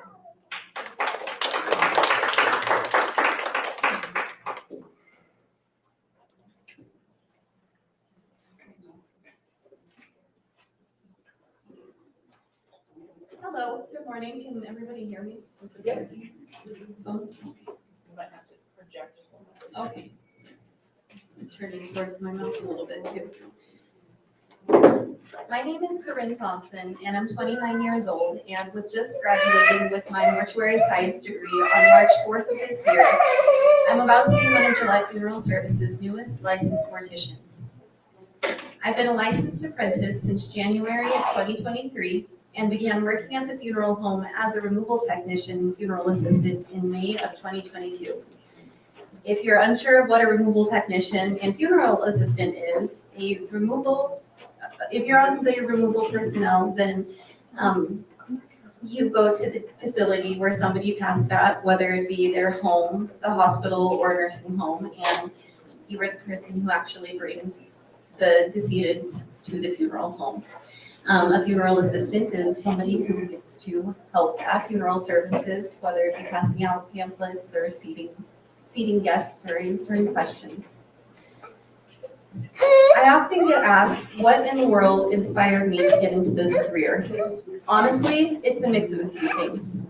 Curiosity of death after seeing my grandmother in her casket when I was in 5th grade, and trying to figure out why she looked and felt the way that she did. The idea of being able to help people in such a unique, beautiful, meaningful way. And above all, my dad was absolutely my biggest influence. Growing up, my dad and I were inseparable. If he wasn't at work and I wasn't at school, we were together.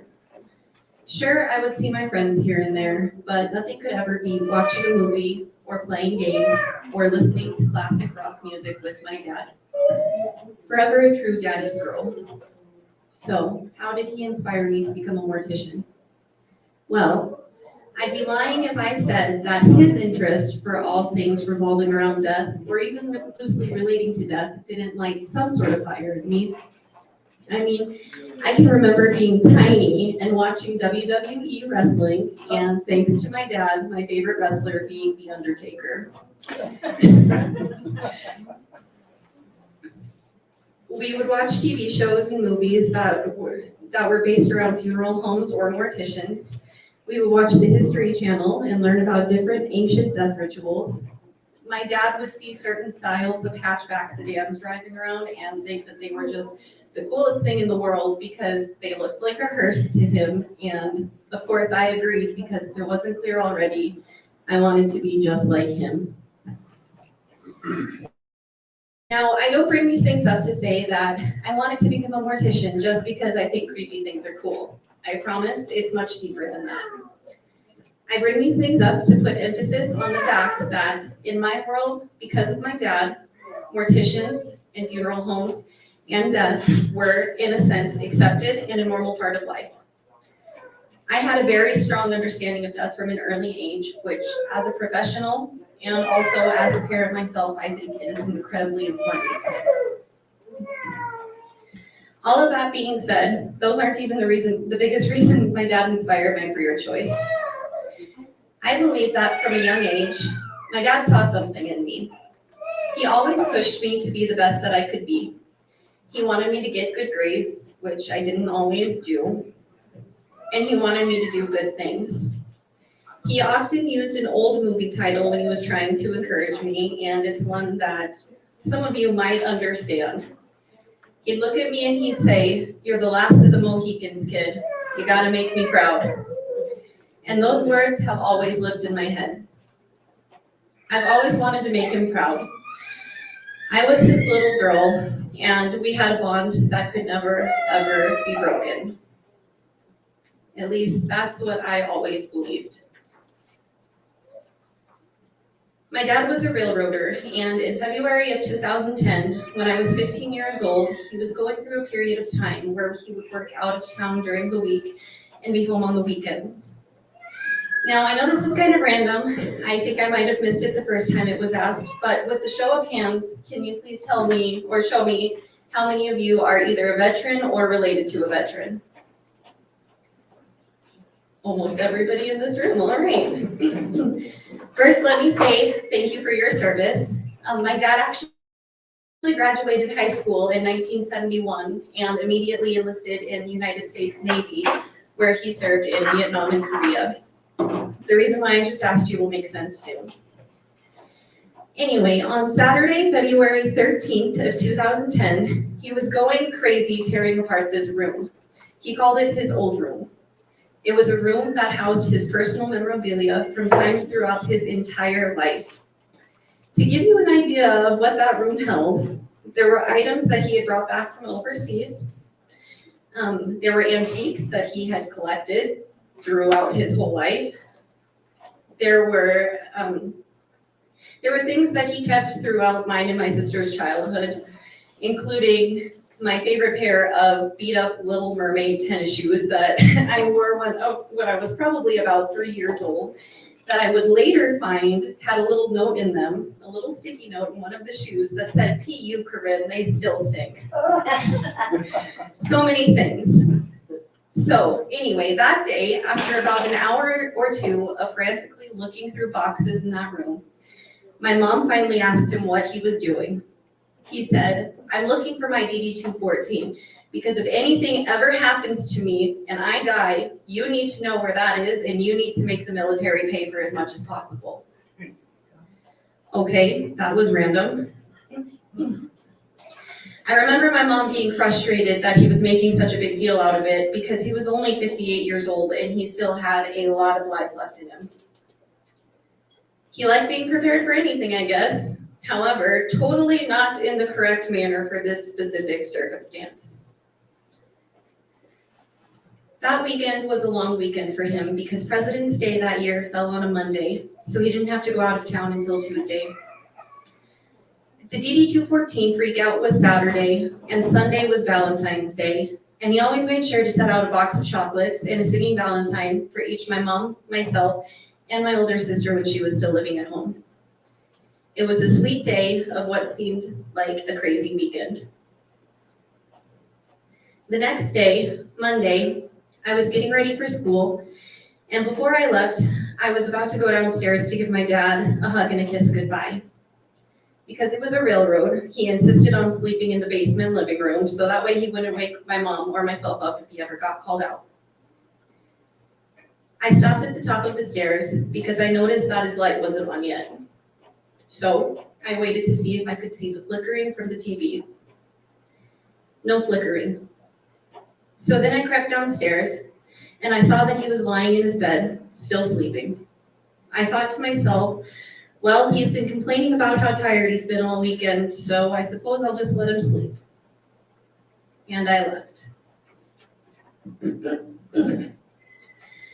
I always had this weird tick, if you will.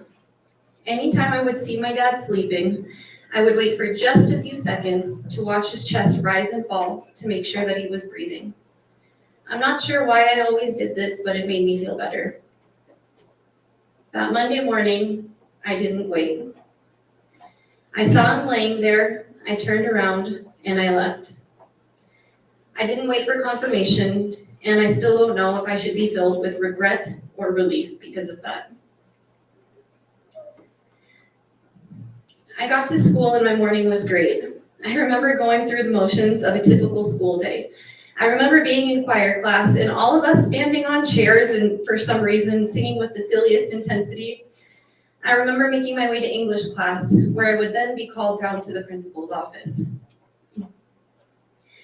After hearing the natural ooze of accusation from my classmates, I started to panic. What did I do? I thought to myself. So I left my things and I walked down to the office. Upon my arrival, I saw a local police officer that we had known forever. My heart was pounding. What did I do? The officer had me go into the principal's office and sit down. Corinne, he said, it's your dad. And in that very moment, I swear, time stopped. Time stopped long enough for me to silently come up with so many different possibilities in my head. Did Dad get into a car accident? No, he was home. He didn't have anywhere to go. Did Mom and Dad send the officer to tell me something happened to my sister? No, they wouldn't do that. Did something happen to my mom? And then the words came out of the officer's mouth. Corinne, we think that either late last night or early this morning, your dad had a heart attack and he died in his sleep. Silence, confusion, anger. What are you talking about? No, he didn't. I just saw him this morning. He was sleeping. He is fine. You're lying. You're wrong. The officer just shook his head while his face turned red and tears welled up in his eyes. And there it was. In that moment, my entire world, my world that was just up here, came crashing down before my very eyes. That was it. My dad, my best friend, the one person in the world that understood me better than anyone else, was gone forever. And I felt like my life was over too. The hysterics began and the officer drove me home.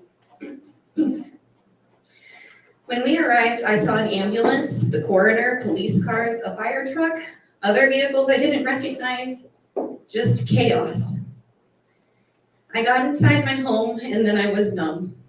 I remember my mom hugging my stiff frame. Death can be such an uncomfortable thing.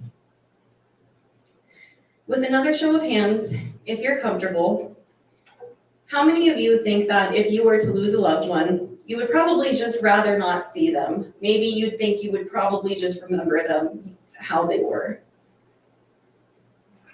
I was expecting a lot more hands to be raised than that. That's good.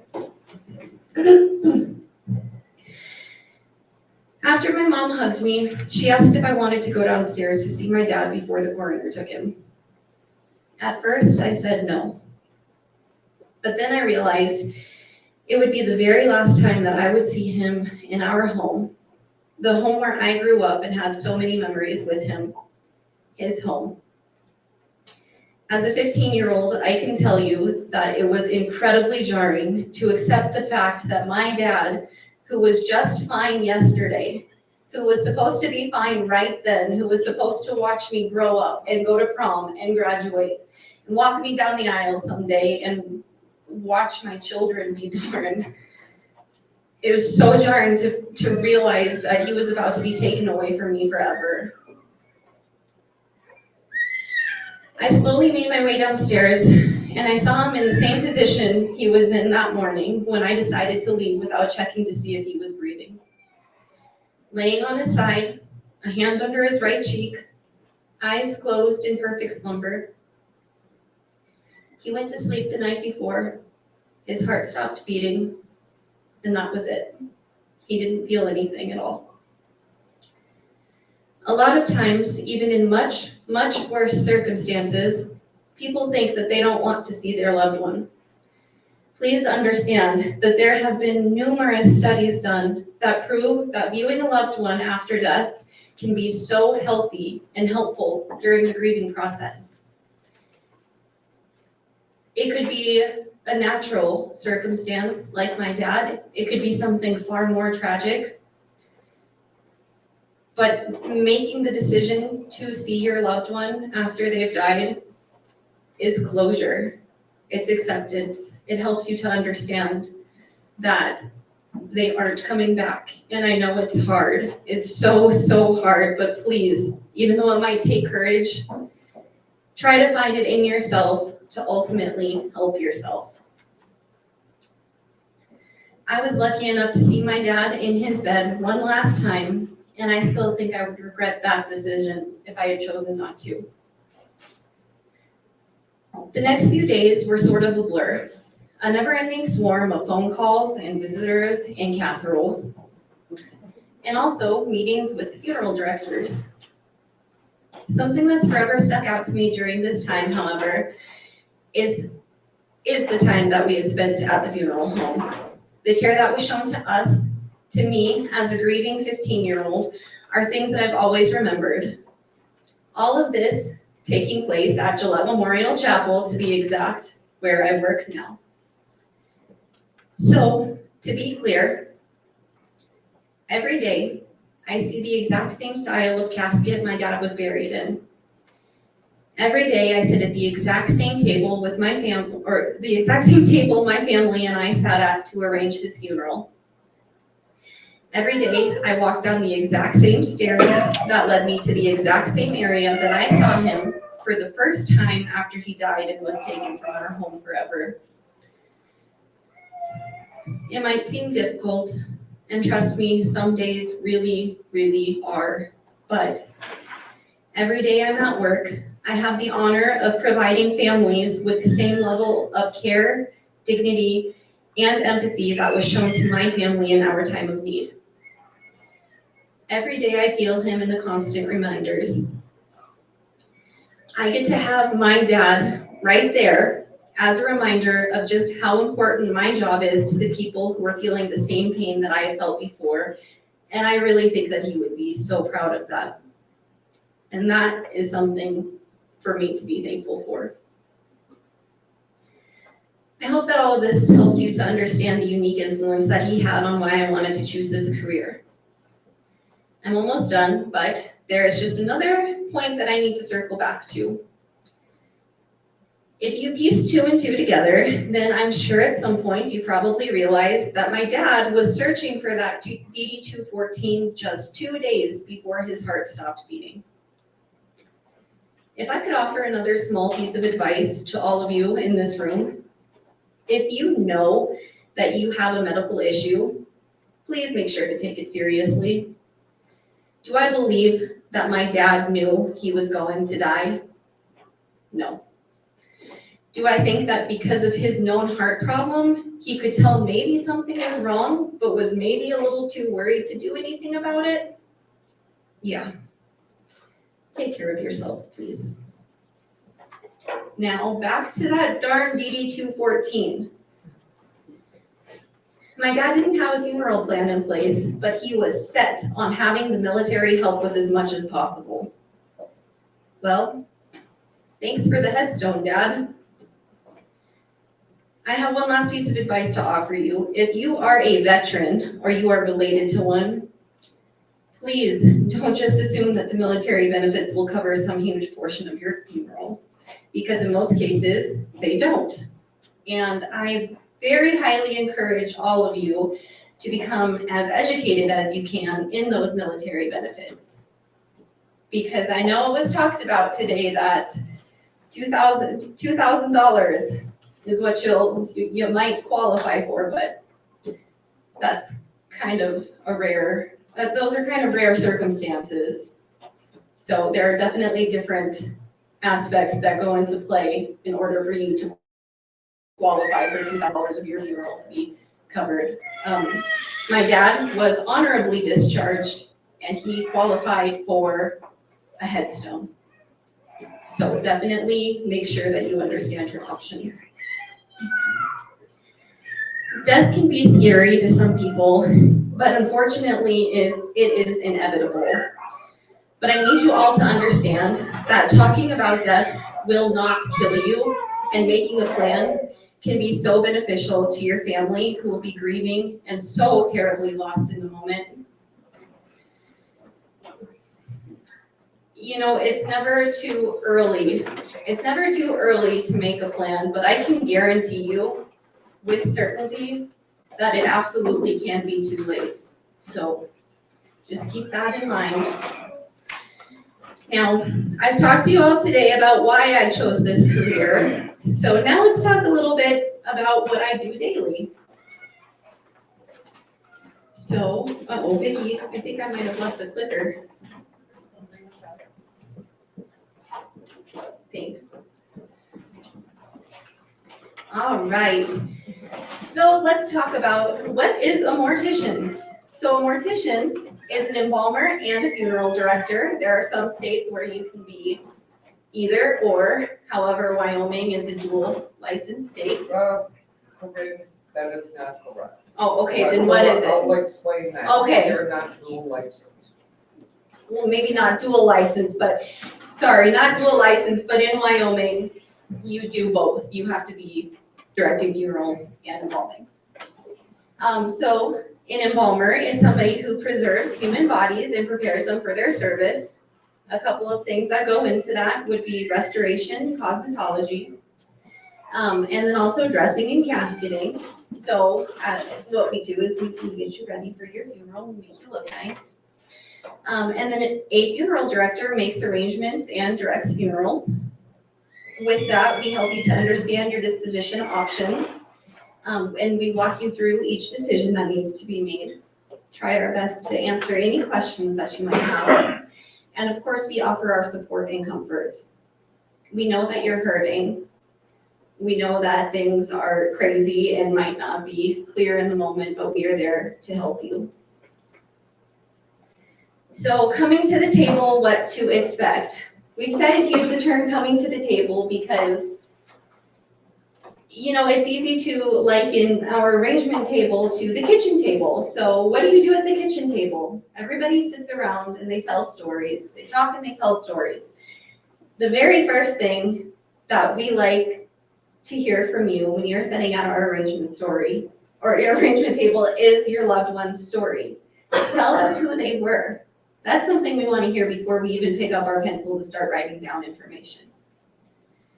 Next, vital information for the death certificate. So we'll ask you questions like your loved one's full legal name, their social security number, their mom and dad's names, all sorts of information like that will go onto the death certificate. We'll discuss all of our disposition options. At some point, we'll take you down to our selection room so that way you can see our casket and urn selections.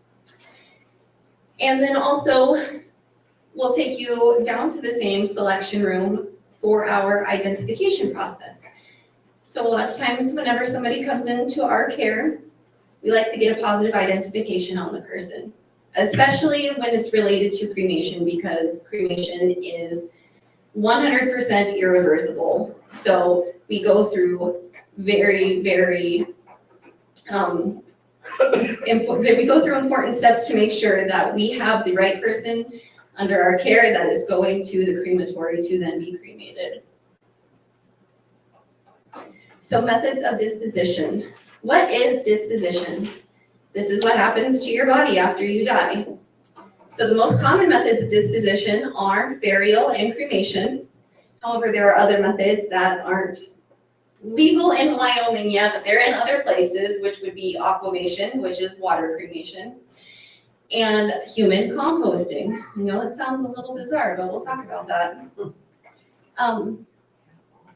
It's so important to remember when you all are making your funeral arrangements, or as in your pre-need arrangements, or if you're sitting at the table making arrangements for a loved one, it's important to understand your wishes, and it's important to understand their wishes. So will you have a service? A service with the body present is a funeral service. A service with cremated remains present is a memorial service. And then we also offer graveside services or the cremation committal, which you kind of heard Cadence speak on a little bit. So of course, these can be held at a church or at our chapel at the funeral home. There are other locations that you can have your services at. Graveside service, of course, would be up at the cemetery at the grave. And then the cremation committal would be done at the crematory.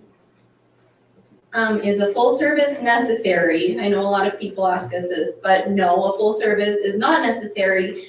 However, it can be so meaningful because with a full service, there's option for customization.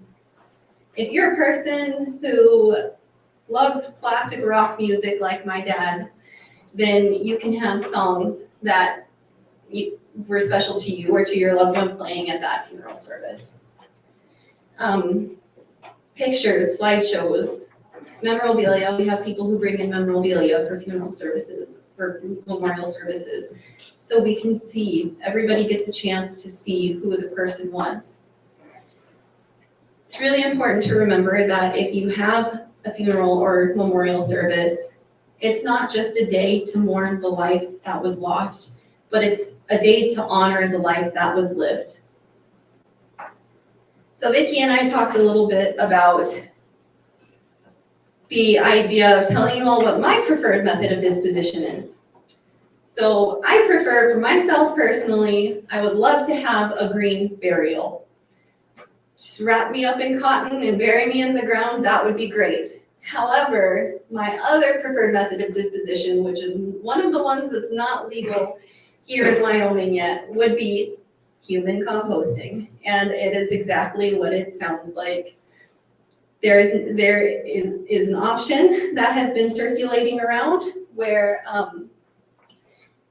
basically the body is placed into a bin with natural resources such as hay and leaves and all sorts of things like that. And just like a compost bin, it's regulated and watched over time. And after it takes a couple months, but after the process is complete, you're left with nutrient-rich soil that can either be given back to the family and put somewhere, or if you say, I don't really want that back, then they take it out to different forests around, and then there's just this great soil.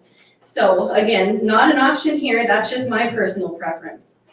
And on that note, Vicki wanted to do another drawing for our next giveaway, which just so happens to be this adorable little wheelbarrow with soil and plants in it. So, Question. yes. Was your dad Chewy? Yes, my dad was Chewy. We were there, we worked with him. Did you really? Yeah. Oh, that's amazing. What are your names? Mike and Katie Getter. Mike and Katie Getter. That's Oh, my mom yes, right there. yes. Oh my gosh. I didn't recognize you. Yes. We started doing the giveaway before the Q&A. Yes. How are you doing? I'm doing okay. I'm doing okay. Huh? Oh, I know, yes, it did. Well, yes, I remember you guys, right. He's so kind of. Well, it's nice to see you both. Thank you for being here and for listening to our stories. And I hope we've all been helpful for you. So where was your dad buried? My dad was he was buried in Wright, at the Wright Cemetery. At the Wright? Yep, Okay. yes. Any other questions?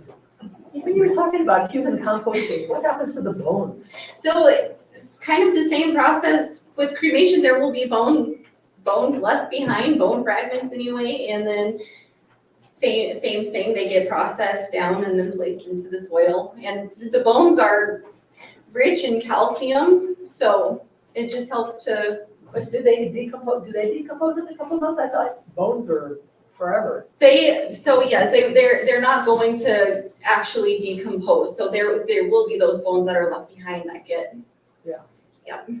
Doesn't it depend on what kind of soil they're in, whether they totally decompose or not? That is a good question. So because of the fact that it is a temperature controlled environment, it helps to break down all of everything that would be left. They also add a solution to the body and the hay and stuff that they put in to help the. Yep, in some cases, they definitely do that, yep. Yes, sir. She'd like to know who's in the wheelbarrow. Nobody's in the wheelbarrow. That's probably just nice Home Depot soil. Are there any other questions? Rita? Corinne, when you know that you're in funeral service and you know what different options are, and some of those are new. Going back to when your father passed away, what would you have done differently to honor him possibly?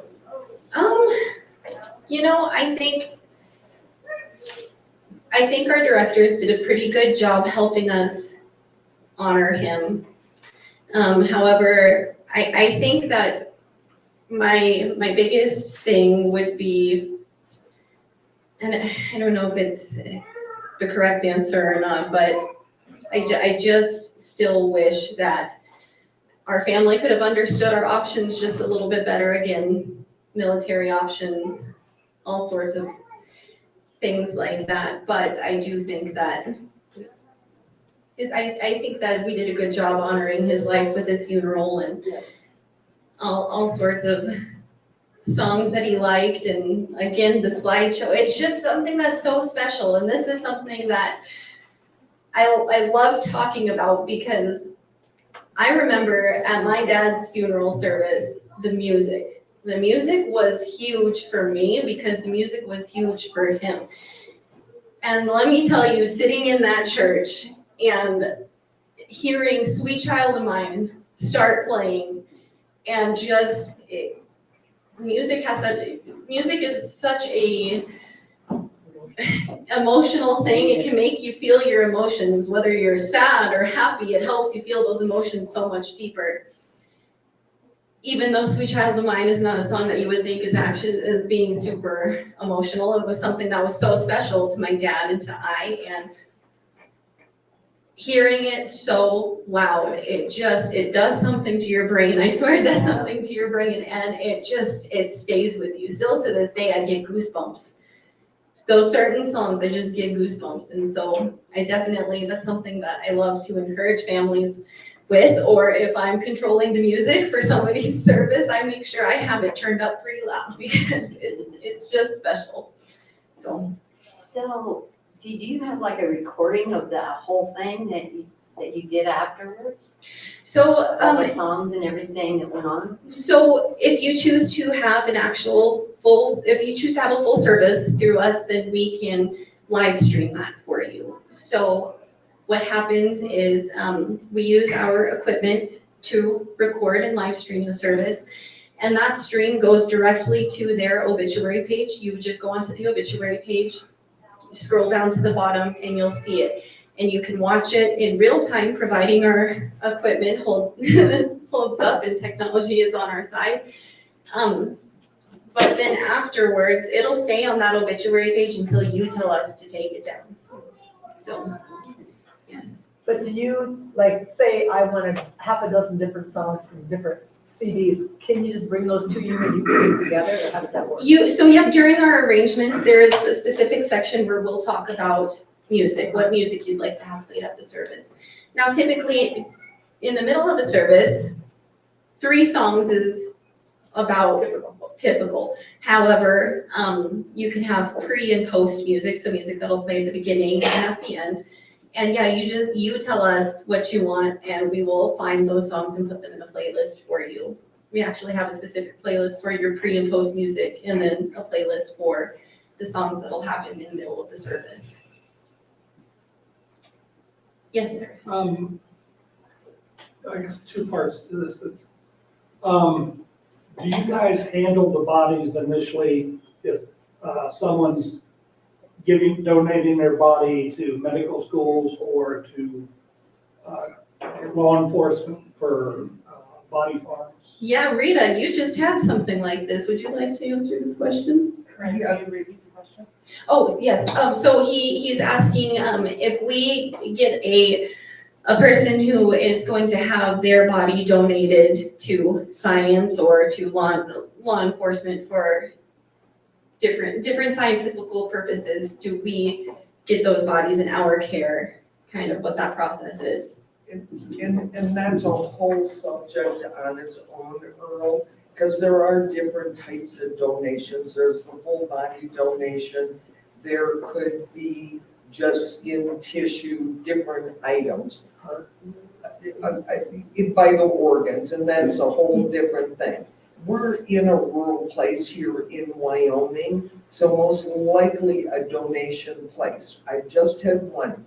Luckily, they were pre-registered with the organization that this person went to. That helped.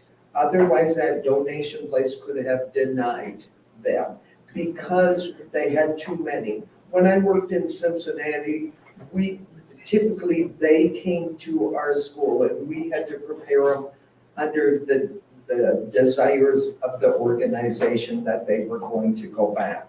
Every place they go, there's different criteria.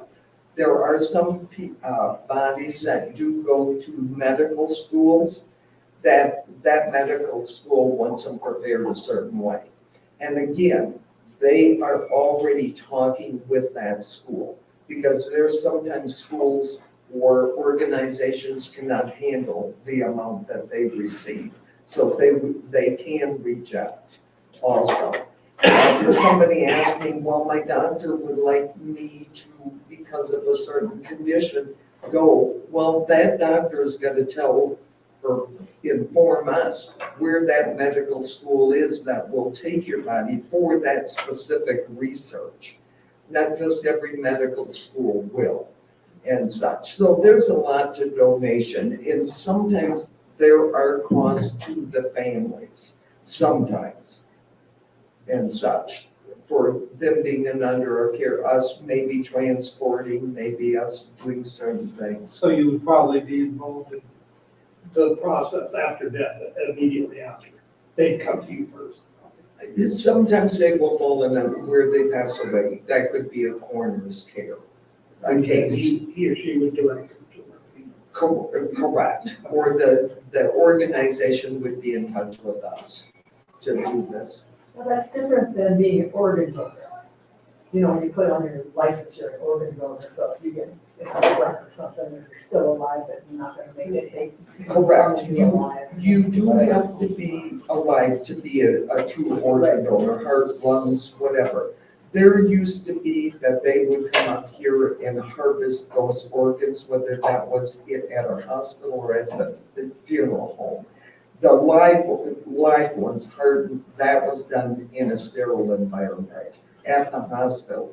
They do now transport those people typically back down to Colorado to be in their environment because our hospital's busy, because they gotta schedule the OR room, and that's just theirs. Now, a lot of people can be eye and skin and bone donors and such, but they will contact the family. They don't, legally, if it's on your license, there's an area of Wyoming, Colorado. If it's on your license, they have every right to harvest that because those were your wishes, but they'll always be in touch with the next of kin to ask more medical questions too, to see if you are a viable donor, because you can be rejected or stopped. We, at this present time, we have one eye technician in town. I used to be the other, but they go by the population of an area of how many technicians they need. Vital organs, they will fly in a team or you'll be, it's pretty hard to be a donor for vital organs in Gillette, Wyoming, because there's a whole big process to take and get that team coming and such, which is unfortunate. Yeah. But then it costs too. I mean, if you don't have the paperwork filled out, they can charge your estate for. I really don't, I'm not on that end, if the Donor Alliance team will do, but I don't believe that is all correct, because if they take those vital organs and they're put in a bank and instantly gone out. Now, the person receiving those vital organs will have to pay for that, transplant, whatever. I thought that gentleman lawyer just told us when he was here that they'll charge your estate for something like that. And then I found out you have to go to the DMV and make sure you fill out that paperwork that they cannot charge your estate. I really don't know about that. I'm a donor, I hope that doesn't happen to my family or who's ever receiving. But there's, mine is when my kids were getting their license, they were a donor, and I made sure. I said, when you turn of age, you don't. But right now, because I know what a gift that is to another family and such. So I don't know about them I think charging. you just have to go up there and fill out that paper that they can't charge your estate, so. I typically, they need those organs to transplant, so that I don't know, hospital stays or how that works. Okay, so for those that are watching on the camera, the discussion's been about organ donorship and your driver's license. I just encourage people to go out to the DMV, ask the questions, fill out the paperwork. If it has to do with your estate, get a hold of your attorney and ask them about that as well. Because we are, I would say, experts in the field of funerals and cremations and things like that. But outside of that, we usually don't give a lot of guidance that way. Good questions, though. So, Corinne, is there anything that you just wish somebody would have asked? Like one of your favorite things that you like to? I don't think. You already talked about the composition. Yes, we talked about that. Composting. Okay. Yep. That's her favorite. Actually, I asked her the other day if she would come dressed up like Wednesday. Because she's the cutest Wednesday. She is. She has the long hair and she does all that. Which, Yeah. as her husband, I can confirm she normally dresses like Wednesday. Yes. She's our Wednesday. Yeah. And people like that. Go ahead, Rita. To answer that question, what Rick Erb was speaking about on funerals, in the state of Wyoming, the estate is, we can bill the estate for funerals. Oh. Now, our policy is we will not do that anymore. That is Okay. not, because the states, like you said, can take 6 months, a year, or 2 years. We cannot wait for payment that amount of time. Yeah. For a funeral that has taken place in days or weeks, so. Yeah. That's, I think, there, when he said to build the estate. I don't think Oregon, but I will ask Donor Alliance. Yeah. So Rita was just following up with the state question about paying for funerals. And I guess that's one thing, is really a lot of the difficult conversation at the table when it comes down to the cost. I mean, that can be really hard to navigate at times. Absolutely. So we unashamedly are here today talking about pre-planning. And that is our heart's desire, not only for you and your families, but for the funeral homes, the funeral directors. When we get a call or when someone comes under our care, one of the very first questions that's answered is, have they pre-planned? And it just helps your job be a lot easier. Absolutely. Of course on funding, but really on details. Yeah, yes. Because the families, Because that's are giving trying- you an opportunity to put down into words what you want to happen. yeah. What if there's a discussion about, mom really wanted cremated and the kids say, we're gonna bury her. Well, I typically, I mean, That's a tough one. that is a tough one because those were mom's wishes and we don't want to go against mom's wishes. Yeah, but in emotional states, sometimes it's hard decisions for family members. So That's having that plan that the funeral director can lay right out on the table. I asked Rita once, have you ever had a family in 35 years change what the plan was? And you said, no. Very rare. Yeah, very They rare. might have added something. that Maybe my added mother something, or but not somebody changed. Did not think about, and things we offer now that weren't offered Yeah, back then. yeah, so, I did okay. have one more Yeah, question. yeah. Well, I was curious because I'd never heard of that before. You had up there water cremation? Oh, Or yeah, water- that's another thing that we're not gonna see anytime soon. What is that? So alkaline hydrolysis actually is the technical term for it, and it's just another method of reducing a body down to bone, and then using water that's heated to about 350 degrees, and then there's like a solution of lye and another chemical I can't remember. Something that That's dissolves the body. yeah, it helps to dissolve, and then those bones will be heated. They're not going to be incinerated, but they'll be heated to a temperature to where it'll make it easier for them to be ground. Yeah, there's just a whole world out I there. know they make sometimes people disappear Uh, with lime, you know, there's no, Well, their bodies that's accurate. That is I watch too many movies. Yeah. Crime stories.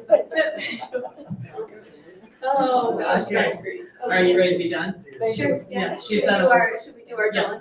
Yep, for sure. Okay. Okay, so Corinne is going to draw for this Home Depot soil. There's nobody in there. Okay.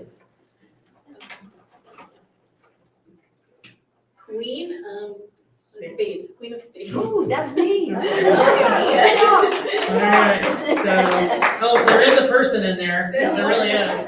There's like a little ceramic person. Thank you, everybody, for listening to Yes, me talk. thank you, Corinne. All right, so you guys can all smell that lunch is here. Our lunch speaker is not here yet. But that's okay, because we're just gonna hunt. I do want you to get some of this food while it's warm. So, go ahead, let's take a break, get yourselves some lunch, come back to your seat, and then by that time Ashley will probably be here. Okay?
And Kathy is a nurse, but just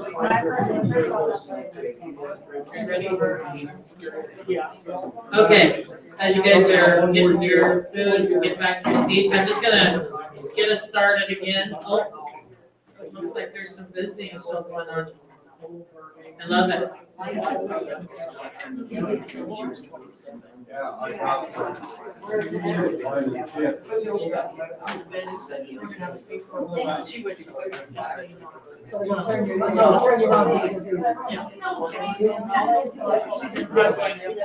now.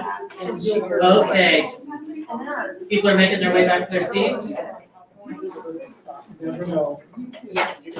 So our next speaker is Ashley Montague. She is a RN and she has a BSN. And I just have a little write-up here for her where she's behind me. But I want to say that I've known Ashley for a long, long time. I had the pleasure of being a hospice volunteer with Ashley being a nurse that was on staff. And I really enjoyed that time. And I tell people all the time, if you have a heart for those in need and you have a little bit of extra time, you should be a hospice volunteer. No one should ever die alone, and hospice volunteers are sure to be there in those times with family and those that are in the dying process. So if you're looking for a volunteer thing to do, talk to Ashley. All right, so Ashley, she wrote this up for me, and I have the pleasure to read it to you. Ashley has been doing clinical work at Home Health and Hospice for 15 years. She started her career as a nurse in 2009 with Campbell County Home and Health and Hospice, and she knew that that was the calling of her life, and that was end-of-life care.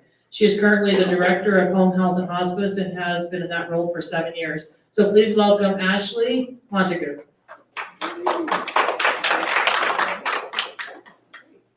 Thank you guys so much for having me. I have a little bit of an agenda today.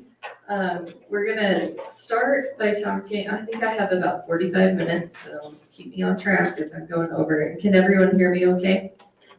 Okay.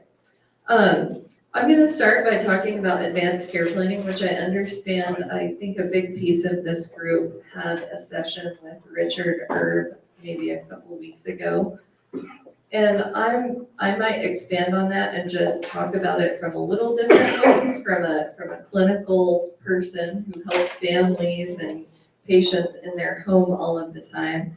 And I see different scenarios play out, and I think, man, if there had just been a little more forethought, this would go a little more smoothly, which is kind of why we're here today, right?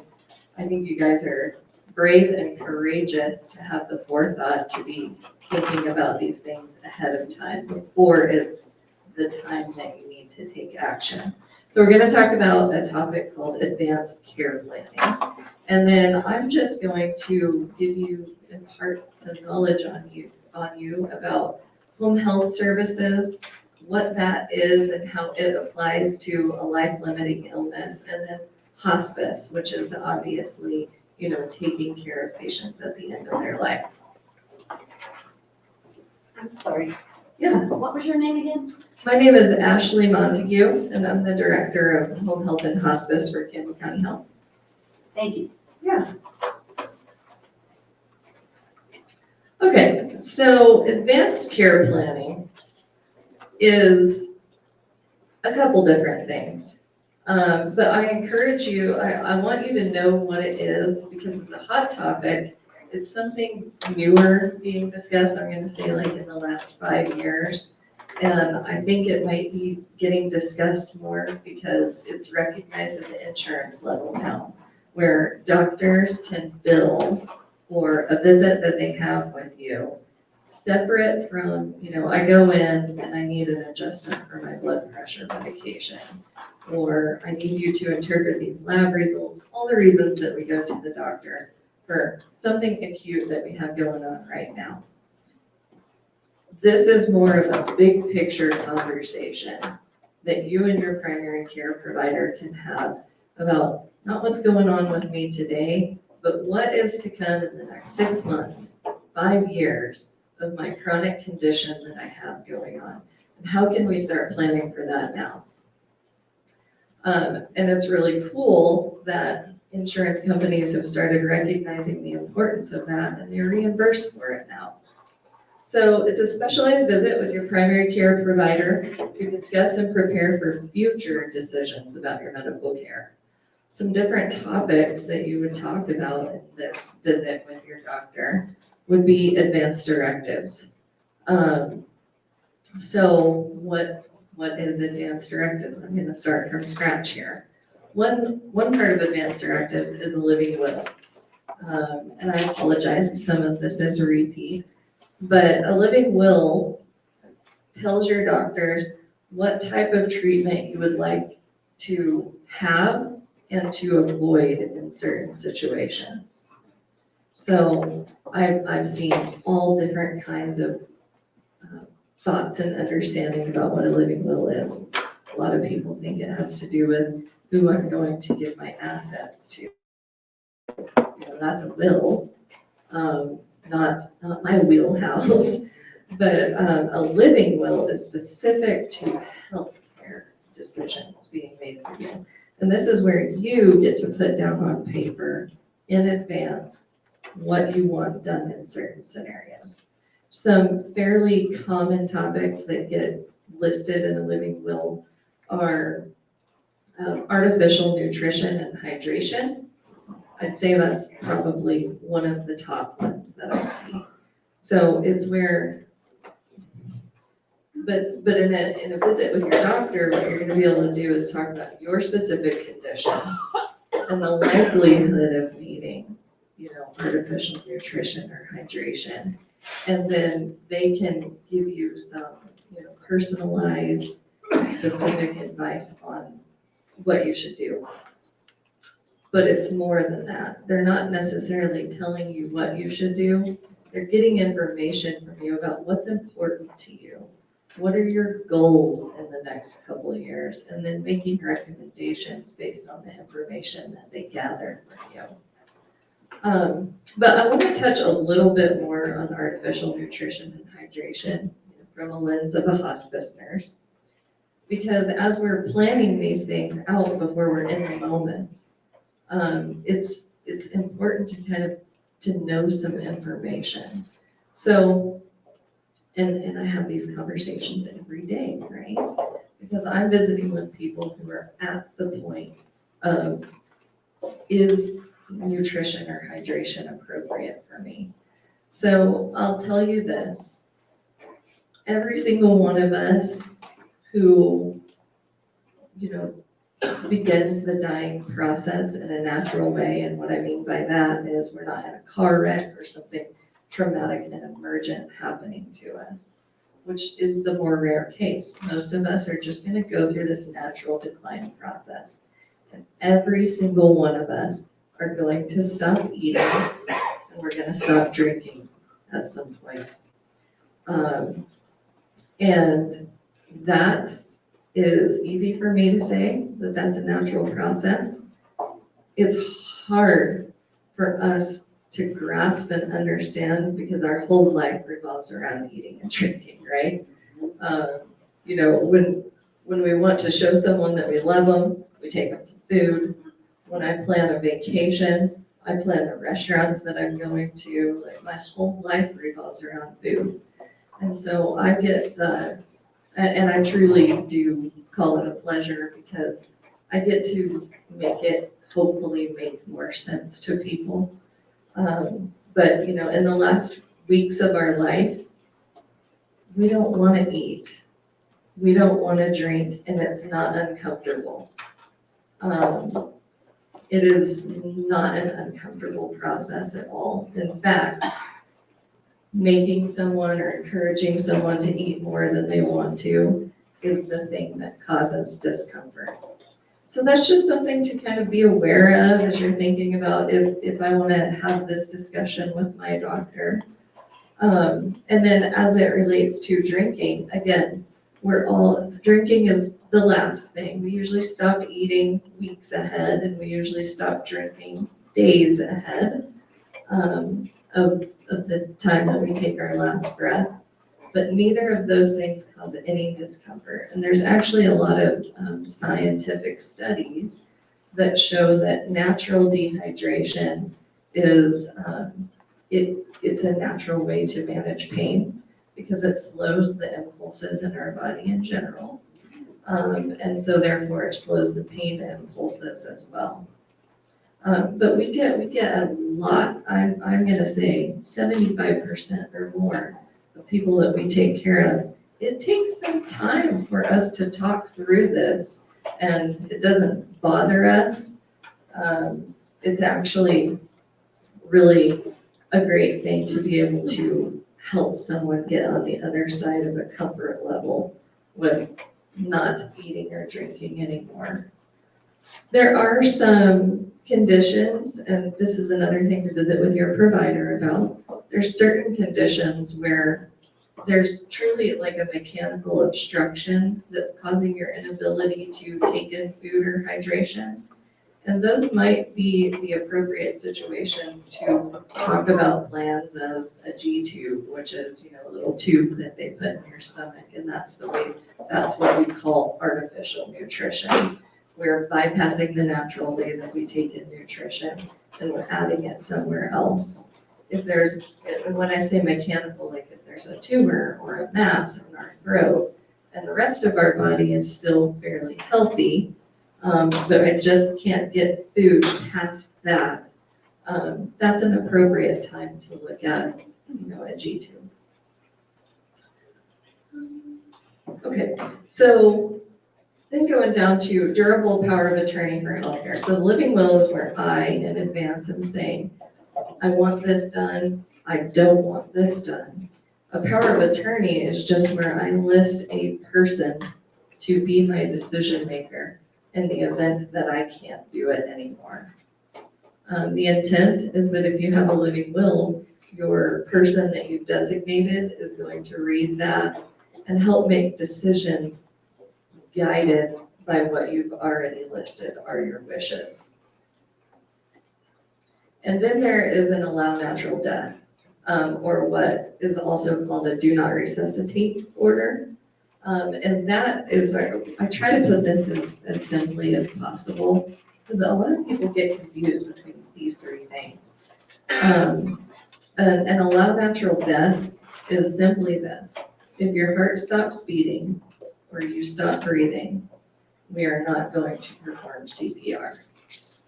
And that's a big discussion to have with your doctor about when and if that's appropriate for you. Again, speaking from the lens of an end-of-life care nurse, what I explain to people is when you're on hospice and hospice is being recommended, it's because the doctors have determined that all of these measures that we normally take, IVs, or if you're in the ICU and you have a heart condition, they're putting you on all of these meds to try to regulate your heart, or to try to reverse some lung damage that's been done. When we're talking about hospice, it's because we've come to the conclusion that those efforts are not working anymore. And that is when, if your heart stops beating and we try to restart it, your quality of life would not be, like you and I sitting here. If it was, that's where CPR is very appropriate. If we think that there's any potential that we can do CPR and have someone actively functioning again, that's why we have CPR, right? But in most cases in end of life, we're not going to be able to revive to a point of any quality of life.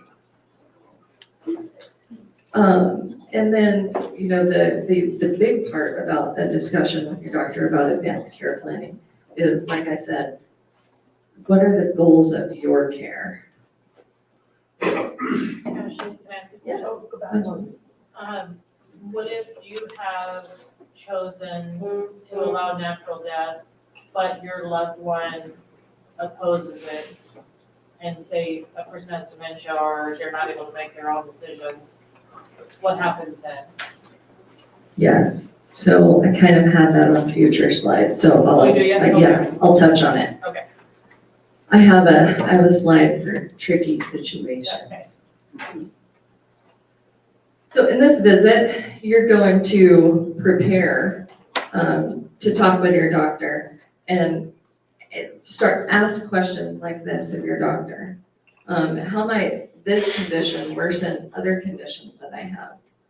What types of treatment or changes to my daily life should I expect in the weeks, months, or years? Kind of help, it's an intentional conversation to help them give you the right information. What can I expect from this course of treatment that you're recommending? And do I have any other choices? What can I expect if I decide to do nothing and not go forward with what you're recommending? Will I be able to continue to live independently? That's a really, really big one, is to start talking about at what point in this disease process am I going to need the help of others frequently throughout the day? Because that comes down to not only, discussions with your family and your kids and friends or whoever your support system is, but it also plays into a financial conversation and thought about how long am I going to need to potentially pay for care. What types of treatment or care would you recommend if your own family member had this condition? So this kind of plays into what Vicki brought up. So complex scenarios that we see. There's a lot of them. I'm just mentioning a couple here. But a gentleman who doesn't have a spouse or kids, he just has a lot of nice people who check in on him. So this is a very common one. And actually our hospice chaplain just visited with me the other day about someone he knows in another state who's in this situation. Doesn't have any advanced, he didn't have the advanced care plan conversation with his doctor. And now things are changing in his body. He doesn't have, sorry, I skipped over one. Now it's making sense to me. So he doesn't have a spouse or kids. Usually a spouse or your kids are your obvious go-to if you don't have anything documented. But once it goes beyond that, it's a little hard to have an obvious person that you're going to look to make decisions for someone. Now, this gentleman is at this point still cognitive and able to make his own decisions. So the recommendation is he needs to get a power of attorney in place. And the most common thing that we hear is, oh, he doesn't need that yet. He's still making his own decisions. And my response to that is going to be, that is the exact time that he needs to get a power of attorney in place. Because when he is borderline not able to make his own decisions anymore, whether that be cognitively, it's usually cognitively, there's some confusion going on now.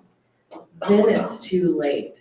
We're not able to have that meaningful conversation to make sure that he is designating the person that he sees best to make all these decisions for the rest of his life now.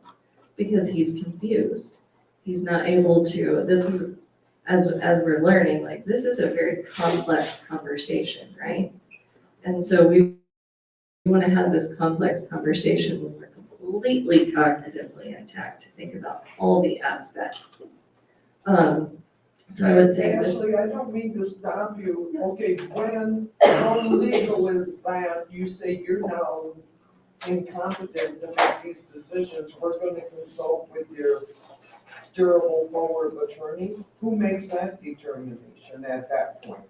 Well, so what I'm saying is a gentleman who you start seeing a decline with, now is the time to start talking about who do you want to be your decision maker before it gets to the point of borderline confusion. We don't know if he's able to actually think through this completely. With, at that point, it's So too the late. doctor is making that decision to say, now we're gonna consult with each of those attorneys. Yeah, so that's the slide you guys are asking great questions.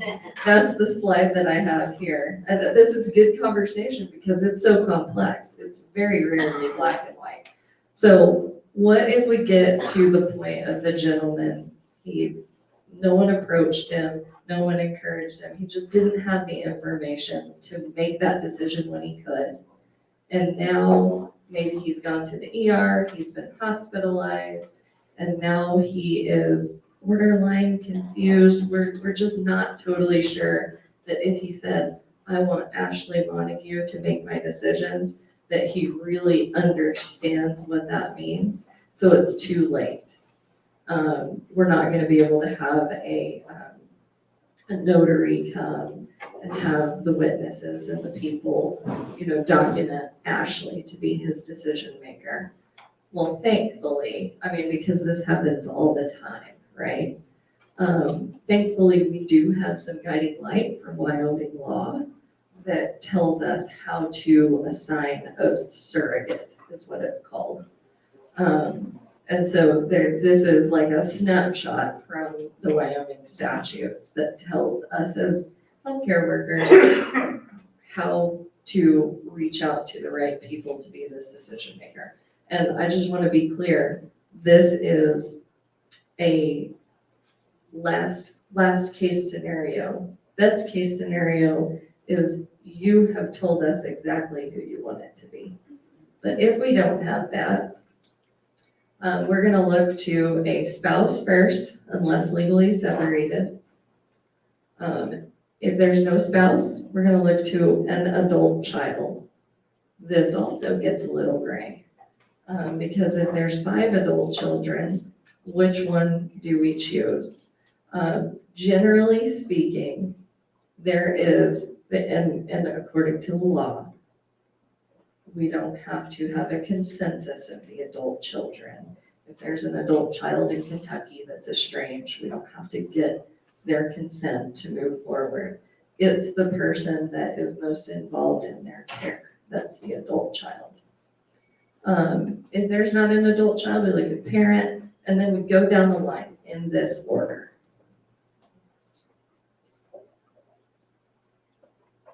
So did that answer your question, Vicki? Remind me what your question was. My question was that if the person had a do not resuscitate, and the spouse says, but I want you to, how does that scenario work out? Okay.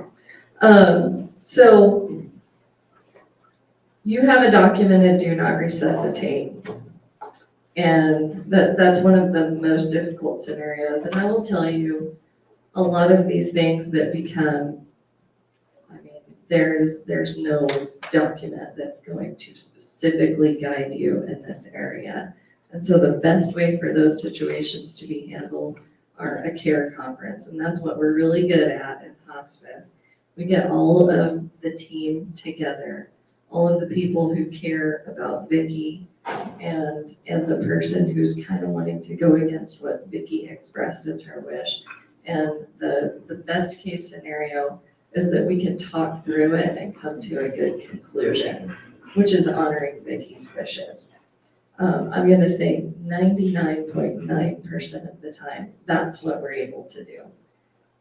If that person still says, no, I'm the power of attorney and I want to go against what she put in writing, it becomes an ethical and a legal, and sometimes we have to get legal people involved.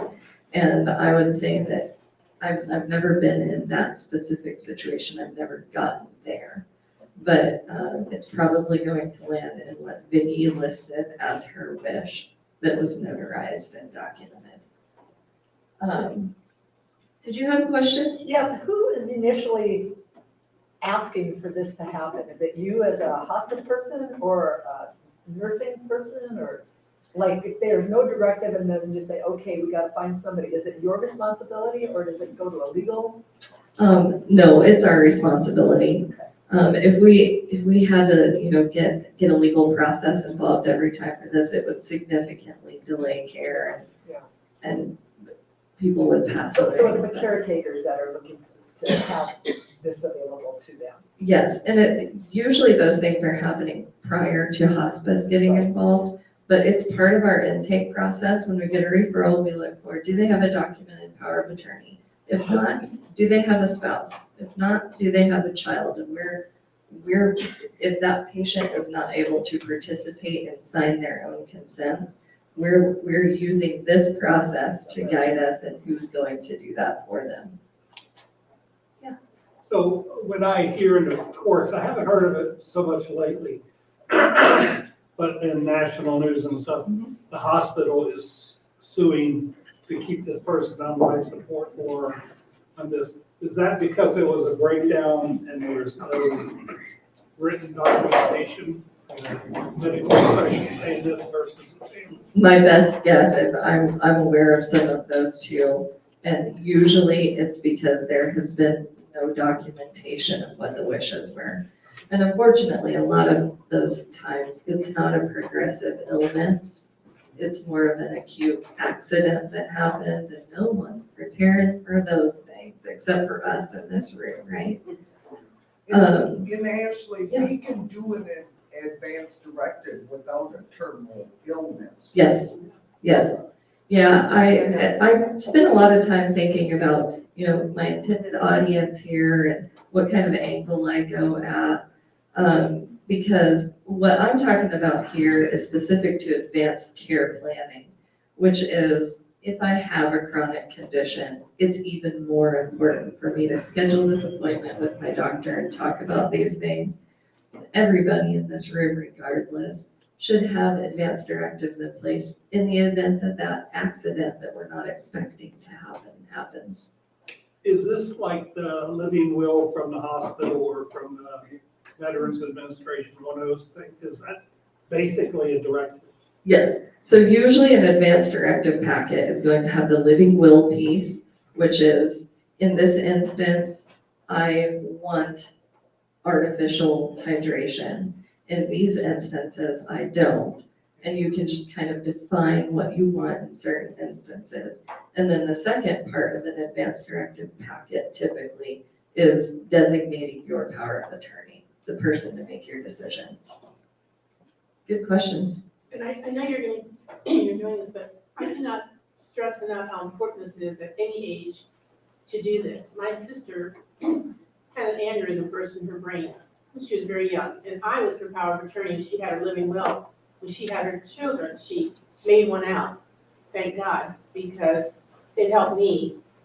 She didn't die, thank goodness, but all the time she was hospitalized and she could not make these decisions, I could do that, including power of attorney. I could pay her bills, I could pay her mortgage, I could authorize emergency care or medical care for her children. It's so important. And I said, she wasn't old. And you just never know when this is going to happen. So you're absolutely correct on this. I stress everyone should get one at any age so you know what to do. I worked with another young person whose husband was in an accident and they had a 1-year-old. And granted, she was the spouse, but they hadn't talked about any of this because you don't expect it to happen. And she had to make all those decisions as a 23-year-old with her husband, who eventually did pass away. It's just important, so important to have this talk. It's hard, Yes, but it's so important.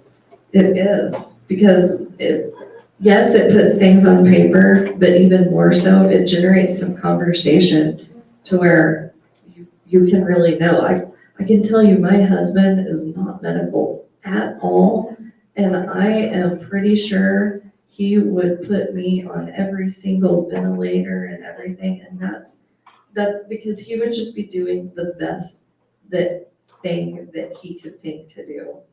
And none of that is my wishes in that moment. So it applies to everyone. Yes. I'm sorry.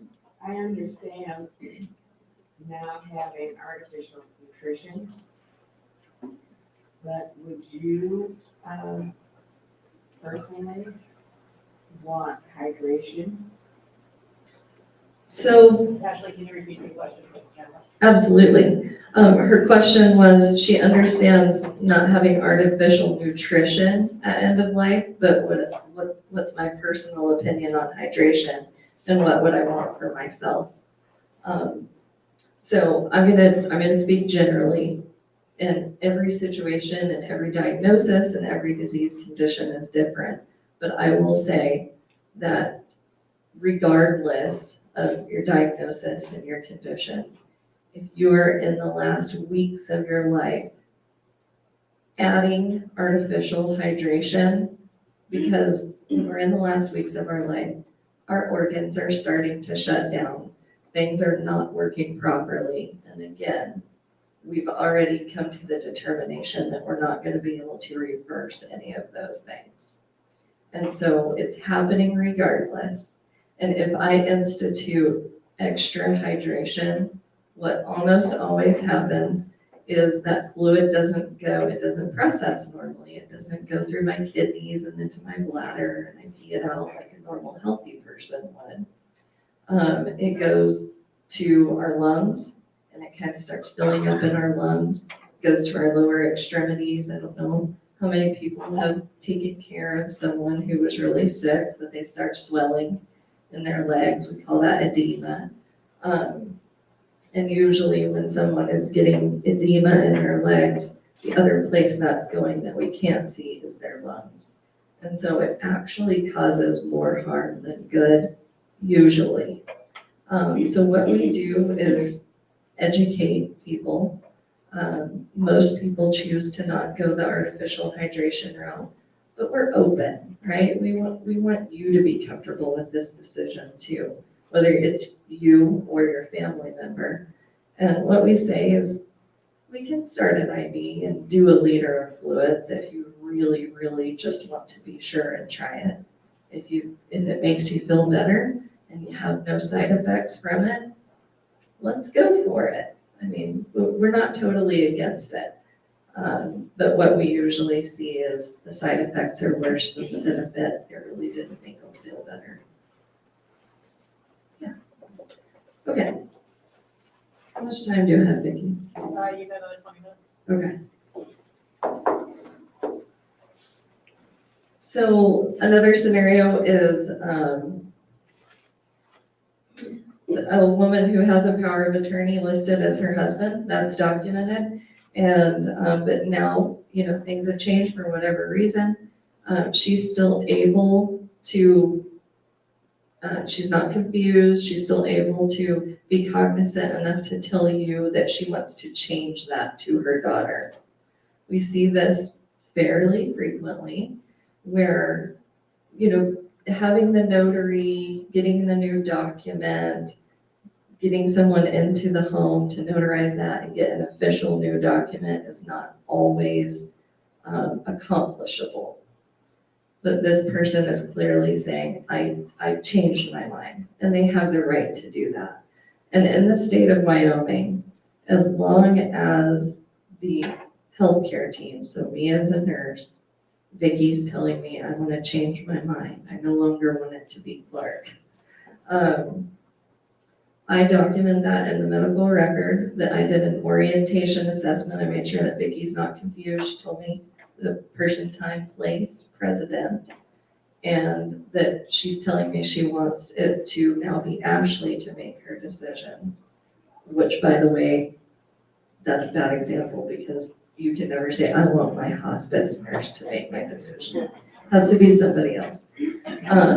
But she can say, I want Ashley to make my decisions now, as long as that's documented in the medical record, that she has verbally expressed that, we can abide by that wish. It does not have to be another, legal document made. We always try because that's the best way to go about it. But if not, we can still abide by Vicki's wishes.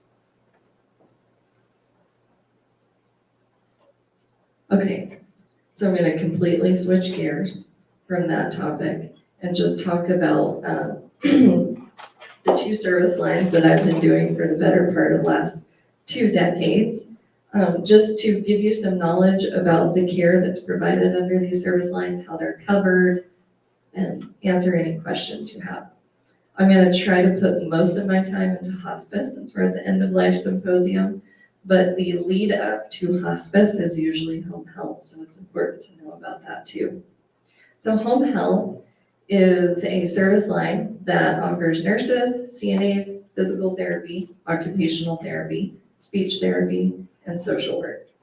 Our priority goal in home health is to rehabilitate people.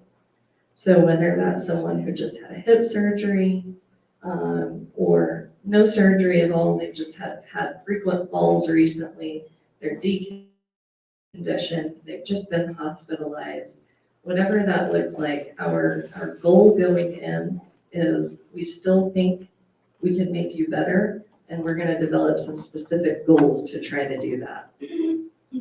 And another big piece of what we do, I think it's most people, when they think of home health, they think of therapies.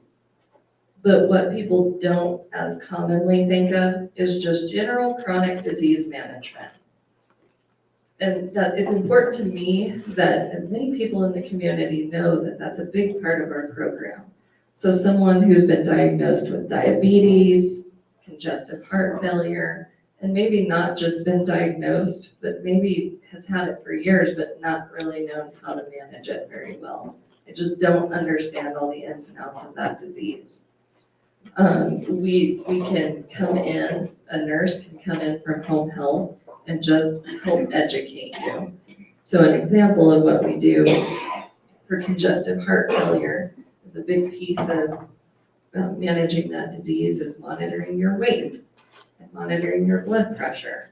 But you have to monitor your weight in a certain way, or, you know, if I weigh myself with all my clothes on one day and all my clothes on the next day, that's going to be a inaccurate fluctuation. So we just do very specific teaching about how to monitor and manage your disease.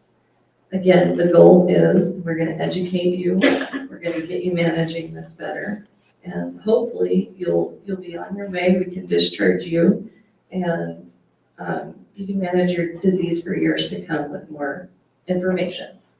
Another one is fall prevention. So if a loved one, friend, mom or dad has fallen in the last couple months, and man, that one fall, we thought it was just a fluke, but then she fell last week again. That's another time to ask your doctor, call home health, just think about, would it be helpful to have someone come in here and do some strengthening with mom, look at her home. A big part of what we do is recommendations on home modifications, like, ooh, that's a huge fall risk, you know, throw rugs are a huge fall risk, and just like maybe moving the furniture around. But we just have a really well-trained eye to help you set up your home to prevent falls. And just general strengthening, and then medication management. So I can't even tell you, way more than 50% of the people that we go in and visit who truly thought that they were taking their medications correctly according to the way that their doctor told them to aren't, for whatever reason. It can be simple things. It can be that you were supposed to be taking half a pill instead of a whole pill, and you kind of missed that part on the label. Or maybe the doctor ordered, you know, a common one is the doctor will order like a 25 milligrams daily. And the last pill you got from the pharmacy was a 25 milligram pill. Now it's a 50 milligram pill. And unless there's a very intentional conversation between you and your pharmacist about that, you can miss things, and we see it all the time. So with another thing the home health team can do is come in and do just a complete med reconciliation. Make sure you're taking them appropriately, and then again, educate you, get you independent, and you can be on your way. But what sometimes happens with these chronic conditions is we can't always help people get better. Maybe it's progressed too far already. That's usually the case if we can't help them get independent. And we're really good at identifying the key indicators that things aren't progressing the way that we hoped they would. We're not meeting our goals. And we can transition someone seamlessly into hospice care and start having those conversations. So home health coverage. Most insurance plans cover home health. I'm going to talk about Medicare first. So we bill Medicare A, which means there's no copays. Most people that have Medicare are very familiar with if you go to the doctor, you usually have a copay. Your prescription medications, copay. That's all Medicare B or D, but we bill A, and so there's no copay. It's covered 100%. And when I say we, I'm speaking to home health in general, not just our place. It's 60-day certification periods, so the idea is that hopefully we can get you educated, strengthened, whatever that looks like for you, get you more independent and discharge you within 60 days. But if we need to, we can recertify. It does require a skilled need. Again, this is under Medicare. So Medicare requires that you need a nurse or a physical therapist. It doesn't require that you need all of those things, just one skilled need for Medicare to be able to pay for it. And then Medicare has a homebound requirement as well.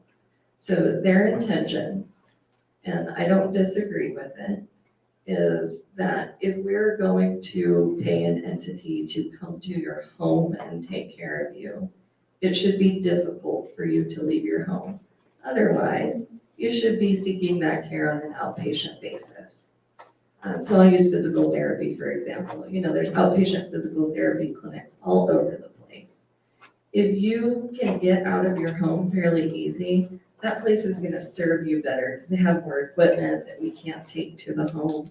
Home health physical therapy is really intended for people that are having trouble just navigating their own home and getting directly out of their home and into their car. The idea is that we're going to get you to that level. You're navigating your home, you're getting in and out of your car, and now you can go to the next level, which is outpatient therapy. So homebound doesn't mean you cannot ever leave your home. They try to put verbiage to it where it needs to be on an infrequent basis. We have patients that it's absolutely not safe for them to leave their home because they're so weak, but they're gonna go to church every week, and so we still consider those patients homebound. Private insurances, and so when I say that, I'm speaking Blue Cross Blue Shield, United Healthcare, all of those private insurances, they do not have a homebound requirement. Coverage is based on your specific private insurance plan, but most private insurances have a home health benefit to some degree. And then VA, which I saw that you guys had someone come talk from the VA, which I think is awesome. VA is, in addition to the skilled care that we talk about up here with Medicare A, so the VA will cover everything that Medicare does, but they cover more. So most veterans have access to 6+ hours per week for assistance with activities of daily living. So I'm going to talk about activities of daily living quite more frequently for the rest of my time here. So I just want to define what that is. We also call it ADLs. So if you hear me say ADLs, that's what I'm talking about. And this is bathing, dressing, eating, toileting, any of those things, those are what we call activities of daily living. So veterans don't have to have the skilled need necessarily. So maybe they've exhausted the physical therapy. They're kind of what we call at their baseline. We're not going to be able to strengthen them anymore, but they still need assistance with showering. The VA will pay for just a CNA to go in. You don't have to have that other skilled need in addition to it, and they pay for it ongoing. So they recognize what I wish Medicare would recognize, that there's a lot of people who have kind of reached their independence level that they're ever going to reach, but they still need help, and the VA will pay for help ongoing for them. Would that also cover like, if somebody becomes paraplegic or like that? Yes, and so when I say 6+ hours, they have other programs. Almost every veteran has access to the 6 hours a week. But I've seen them authorize 20 to 40 hours a week of care for certain veterans. So that's a minimum of 6. Now, I don't work for the VA, I'm just speaking from what I usually see for the people that we take care of. The challenge can sometimes be that the home health agencies don't have the staff to provide that level of care. So if the VA reached out to me tomorrow and said, hey, Ashley, I have a veteran who needs 30 hours a week of CNA care, can you do it? I don't have a CNA just right there available to meet a 30-hour-a-week need. So that can be a barrier sometimes, but we try to work to hire people and do what we need to over time. Okay, so Medicaid. Traditional Medicaid, so just regular Medicaid, is very similar to Medicare, but you don't have to be homebound. That homebound rule is really specific to Medicare. No other insurance has that rule. And then there's a Community Choices Medicaid Waiver Program. And that, you have to meet Medicare criteria, you have to qualify for Medicaid, which is, lower income. You have to submit, certain financial statements to show that you are eligible. But if you are, there's a waiver program that it's really designed for people who qualify to be in a nursing home.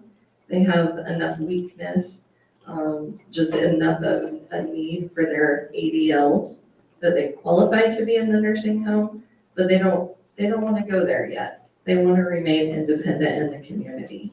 And so Medicaid will pay for extra resources to be provided in their home to keep them in their home and independent as long as possible. So it's kind of similar to those VA patients. We can provide care to them long-term, ongoing, and it doesn't have to be skilled.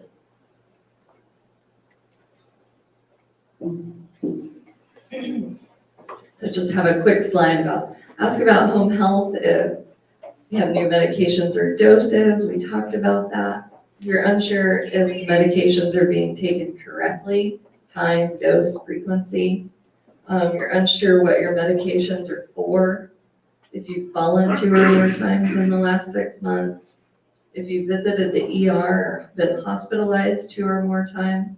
These are just general indicators that things aren't going so well. Let's see what the resources are available to help me or my loved one. If you're newly diagnosed or experiencing a worsening of a chronic disease, you can ask for home health. All right. A little bit of time to talk about hospice. So I'm going to cover a couple different topics about hospice. But the first one I'll talk about is hospice eligibility, because hospice is highly underutilized. And as you know, I've been doing this a long time, so I'm very passionate about it. And I want to get the word out in any venue that I can.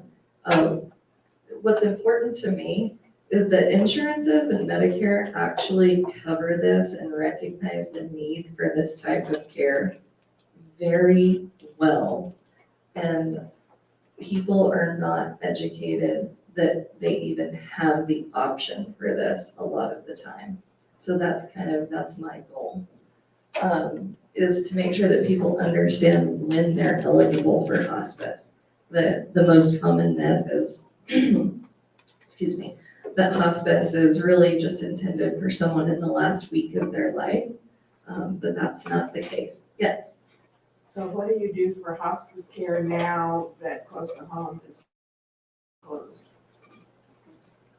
That's gonna be a big portion of what I talk about, so I will definitely touch on it. Ashley, I get a question. What if I don't have insurance and I haven't qualified for Medicaid? How do I get home health? And how do you get home health? So there's a private pay option. Yeah, yep. We just have a list of our charges and there's a private pay option. We don't require everyone to pay up front. We ask for the first visit to be paid up front, and then after that, it's just monthly. What about the Martha Keeney Foundation for Veterans? Yes. And you know what she pays for? I am not the expert. It is to keep them in their own home. Yes. I've heard of Martha Keeney, and I know that they'll pay for certain things for dental, because dental is a hard thing to get coverage for if someone doesn't have private insurance. And so I know that the Martha Keeney Foundation, and just for the camera, she asked about the Martha Keeney Foundation, which is specific to the VA. I don't know everything about it, but they pay for transportation. I know that's a big piece of what they do. I'm hoping that that's somewhere in this booklet, which I found over there. I'm interested in reading this book as well. I don't know if it's statewide or. It is statewide, I know that. What is it called again? It's the Martha Keeney Foundation. For veterans.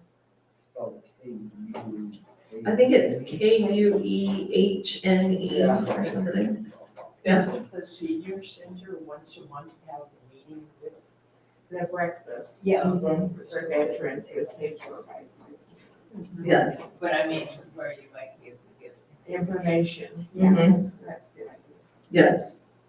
Okay, so hospice eligibility. It's care intended for someone who is likely in the last 6 months of their life. General considerations for, and this is a big piece of where, and I'll, not just lay people in the community, but even medical providers, it takes a different way of looking at things to recognize when someone's eligible for hospice. So overall declining functional status, if they spend most of their time in bed or in a chair, that might be an indicator. These are all just general indicators that someone might be in the last 6 months of their life. They're not getting out of the bed or a chair very often. If they're dependent on at least 3 of 6 of their ADLs, which are bathing, dressing, walking, toileting, eating, and hygiene.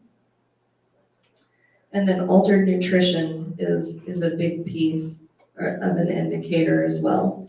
So if they have difficulty swallowing, now difficulty swallowing is usually something that only occurs like in the last weeks of life, but that would definitely be an indicator to ask about hospice. But before that, what we more commonly see is just a refusal to eat, just not having an appetite anymore, or 10% body weight loss, usually in like 6 months, despite efforts. So they're eating what they want to eat, they're still losing weight. It's just a general indicator that things are failing. Multiple hospitalizations or ER visits related to a life-limiting illness or a chronic illness. What this means is frequently they're unmanaged and they're needing to seek medical care. And then for heart and respiratory diagnoses, a really good general indicator is shortness of breath at rest or with minimal movement. So if I get short of breath just sitting here talking to you, that's an indicator that we're in the end stage of that disease. Of course, all of these things are, if we are treating it optimally, we're going to the doctor, we're making sure we're on all the right medications and inhalers. And even with all of that, I'm just short of breath at rest.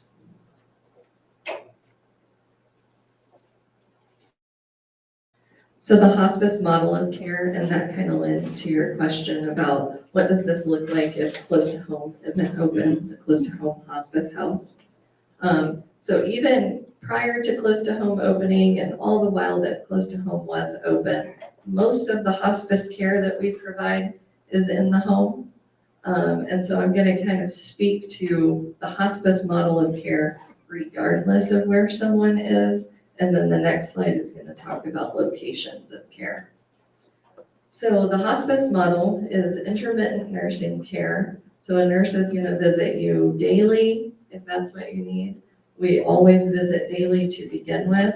And then if you're well managed, you don't really need a nurse visiting you every day, we can bump that down all the way to once a week. Now, are you talking about RNs and LPNs or? Yes. Okay. RNs. For it can be RNs or LPNs if we're talking generally about any hospice, but we only have RNs. Yep. And then in addition to those intermittent nursing visits where we're gonna do an assessment, we're gonna ask you about pain control, shortness of breath, nausea, vomiting, any kind of symptom management. It's a big piece of what we do. The other big piece that we do is education to you and your family about this is what we're seeing now. Here's what we expect to see in the upcoming weeks, and here's how we're going to prepare for that, and education on how to care give. So a lot of people that we help have never turned or repositioned someone in a hospital bed, don't know the best way to do that. We do, so we impart that knowledge on the caregivers. And then in addition to those intermittent nursing visits, there's a nurse on call 24/7. I always like to call that out because that's a really important piece. It gives people a lot of reassurance and support that a nurse, a hospice trained nurse is always just a phone call away, 24/7. And if we need to visit, after hours, we do that all the time. And then CNA to assist with the ADLs. So we'll send a CNA out to help someone shower, do a bed bath, just do light housekeeping, paint their nails, whatever is going to be most helpful and meaningful to their life and their situation. And then we have a social worker. That's a big piece inherent to our program because we recognize, and insurance is recognized, the importance of helping patients and families navigate the psychosocial piece of end of life. For some families, that's, I need to get this paperwork, I need to get this power of attorney filled out, and so our social worker will just help navigate. They'll get the notary to the home, they'll call the attorney to clarify specific needs for that patient.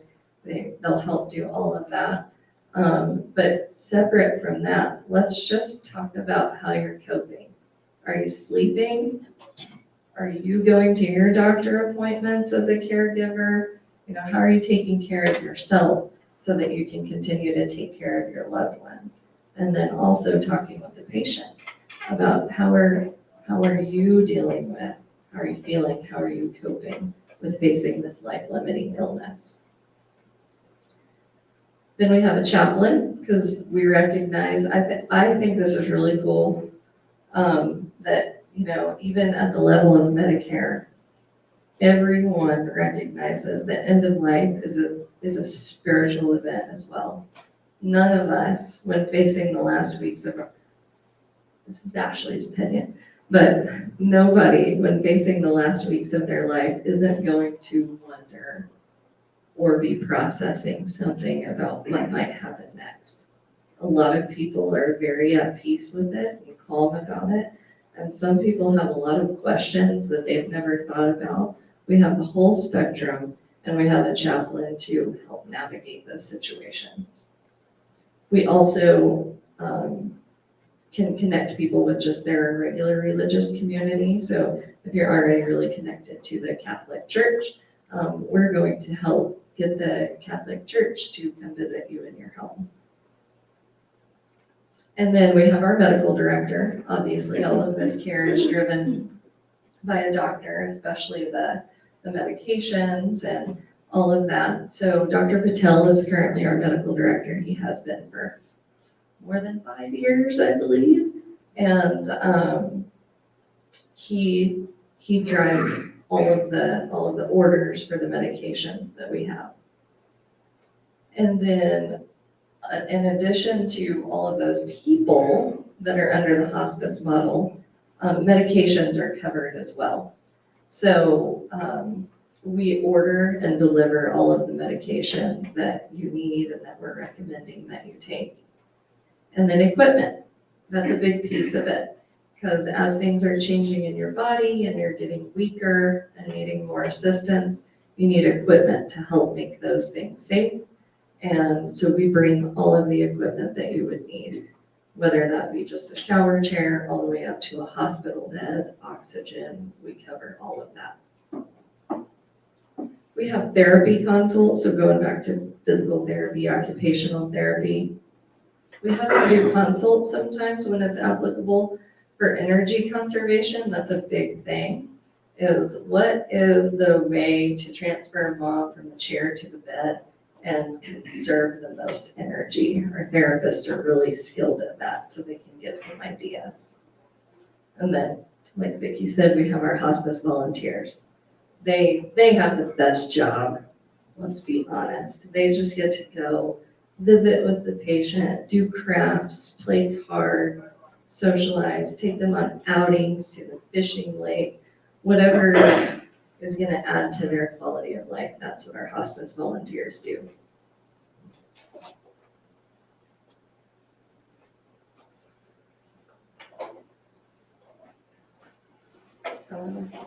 You're over. Okay, I'm Want to over. make some questions? Yeah, let me just tie this up really quick. I'm trying to think of the most important things. So just want to touch on this slide. Our focus is less on numbers and more on how are you feeling today. So if someone's oxygen saturation is 85%, we know we're not probably going to be able to increase that number, but we are going to say, but are you short of breath? And we're going to address that. There's a common thought that if you come into hospice, they just don't treat you anymore. They don't really do much of anything. We treat a whole bunch of things. It's just with a little bit different lens because we know we're not going to be able to correct things. And then another important thing to know is that we manage all of the medical care for our patients with that nurse on call 24/7. But if something arises completely unrelated to your life-limiting illness, you can go to the ER and get treated for that. A common example that comes up is, for instance, if an Alzheimer's patient falls and potentially fractures something. Can they go get treated for that while in hospice? Absolutely. So I have something here about hospice coverage. It is well covered by almost every insurance. I'll just say that. Are you going to give these slides out for anyone who? Absolutely. Okay, yeah. So I'll just say that the coverage of hospice is rarely an issue, but to Rita's question about if someone has no coverage at all and no insurance, is there an option to seek care? And yes, there is. And the Northeast Wyoming Healthcare Foundation does provide grants to people who apply for them to pay for hospice care if they don't have a way to pay for it. And then the locations of hospice care is home. That's where we provide most of our care with that model that I just explained.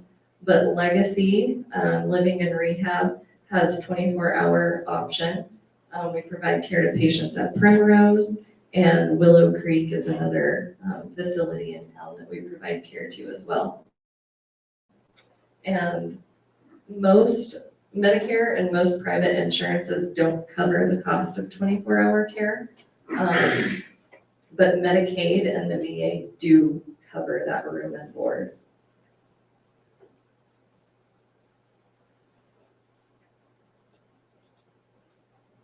Thank you guys for having me. Yes. Do you may, I might have missed it, do you have a couple hospice houses in town?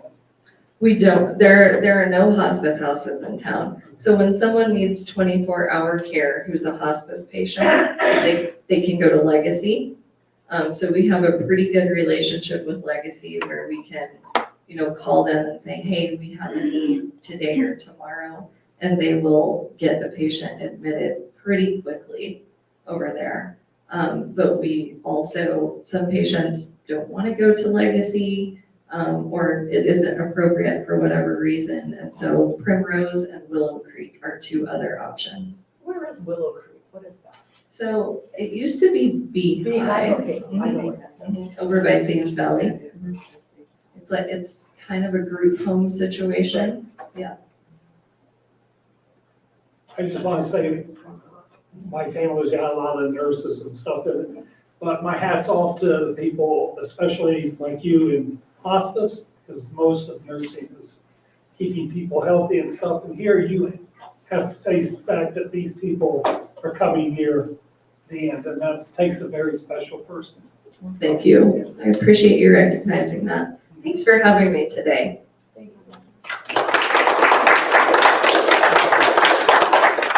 Okay. Thank you, Ashley. So, I'm gonna grab this.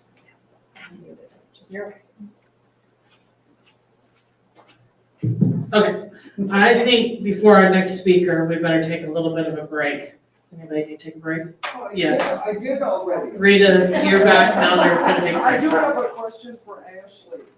Your home health workers, are they the same as your hospice workers? Yeah. Okay, home health and hospice workers are the same team.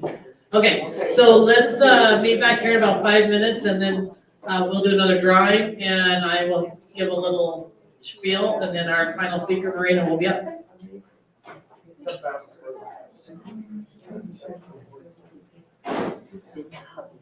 Yeah, I'm not getting back to the current still. Yes, yeah, we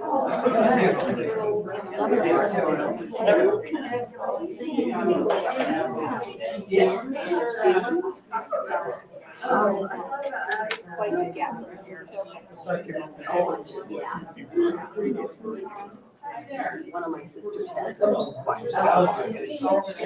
needs to.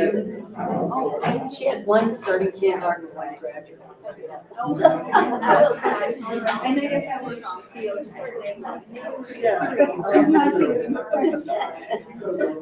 The 29th of March. Oh, fun. They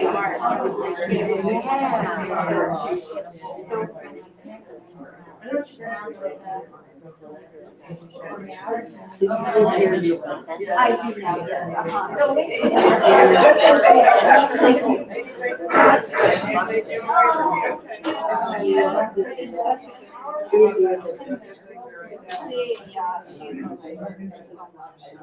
So you must live on that side of town. yeah.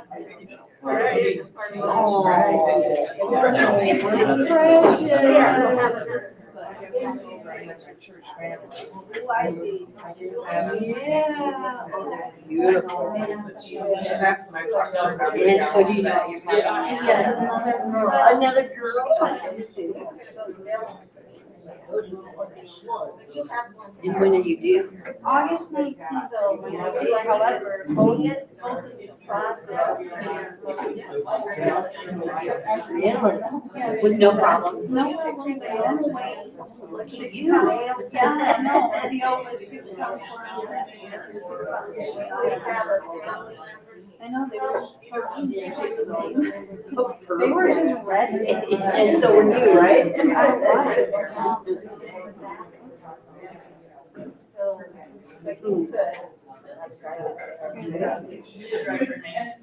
Cute picture of her girls. Oh, that is so good.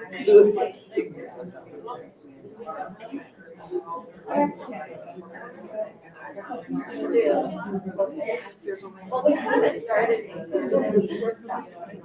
I knew I was hoping I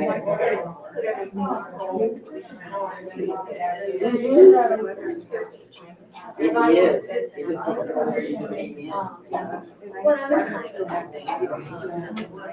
Yeah, just so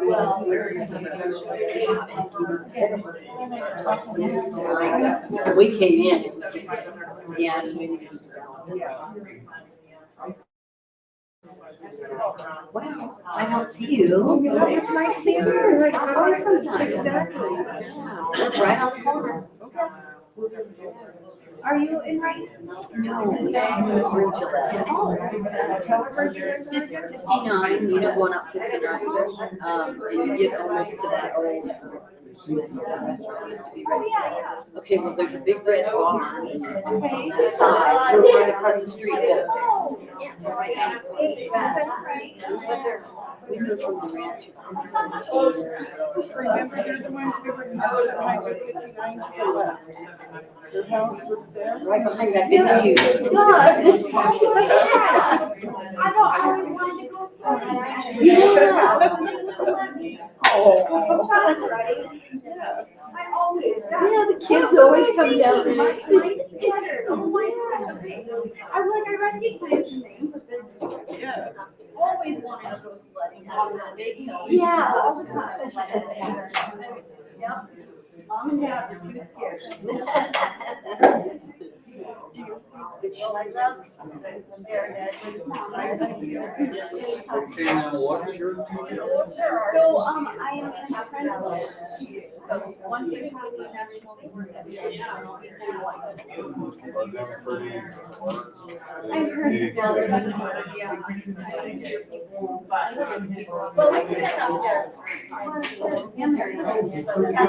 So once you pass that, then you'll prepare. I already did it. Oh, really? Wow.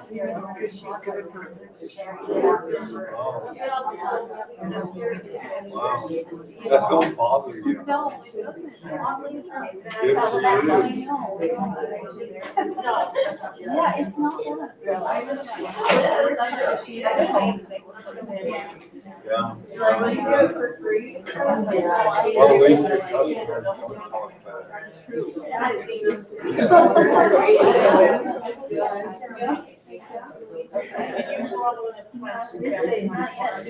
So you went, well, if they do.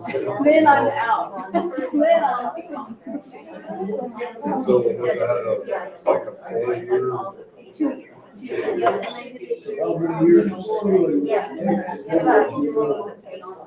I'm just going to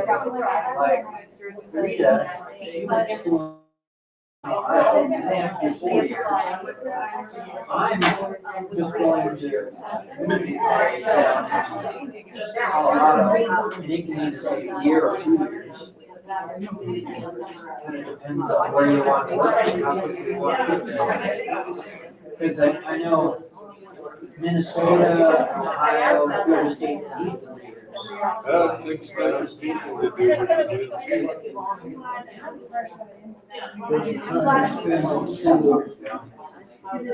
Just like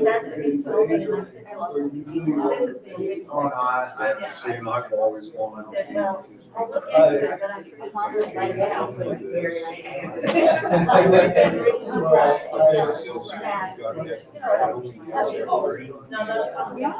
Where you can just buy your things, you grab it, I was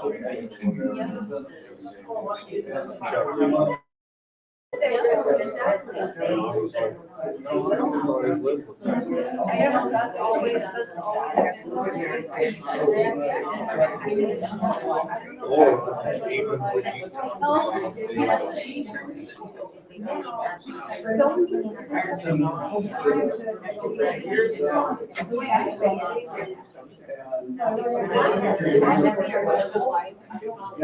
Why not? You don't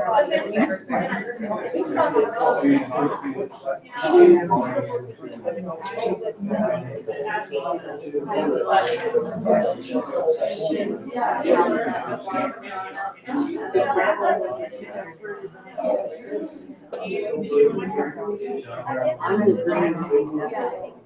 I was so happy to hear that.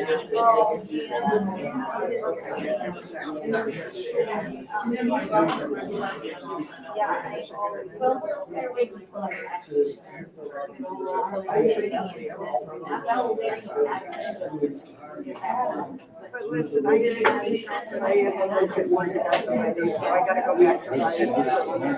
Yeah. Well, I'll tell you what, as I was driving over, looking in the rearview mirror, it was getting dark. It was getting darker than what it was up here. And yesterday and last night, it's like the sky was like a blue gray. And then above it, it was almost black, about halfway down, which you can see it was like black, but it's like, but then it was sunny this morning, and then the sun started going away. It was nice seeing you guys again too. Yeah, we'll have to get together. Exactly. Yeah. Man, I feel so silly. As soon as she said, well, you know, that I saw it's been a long time. I know. So what year was it? We did do 2015. Yeah, same time when you did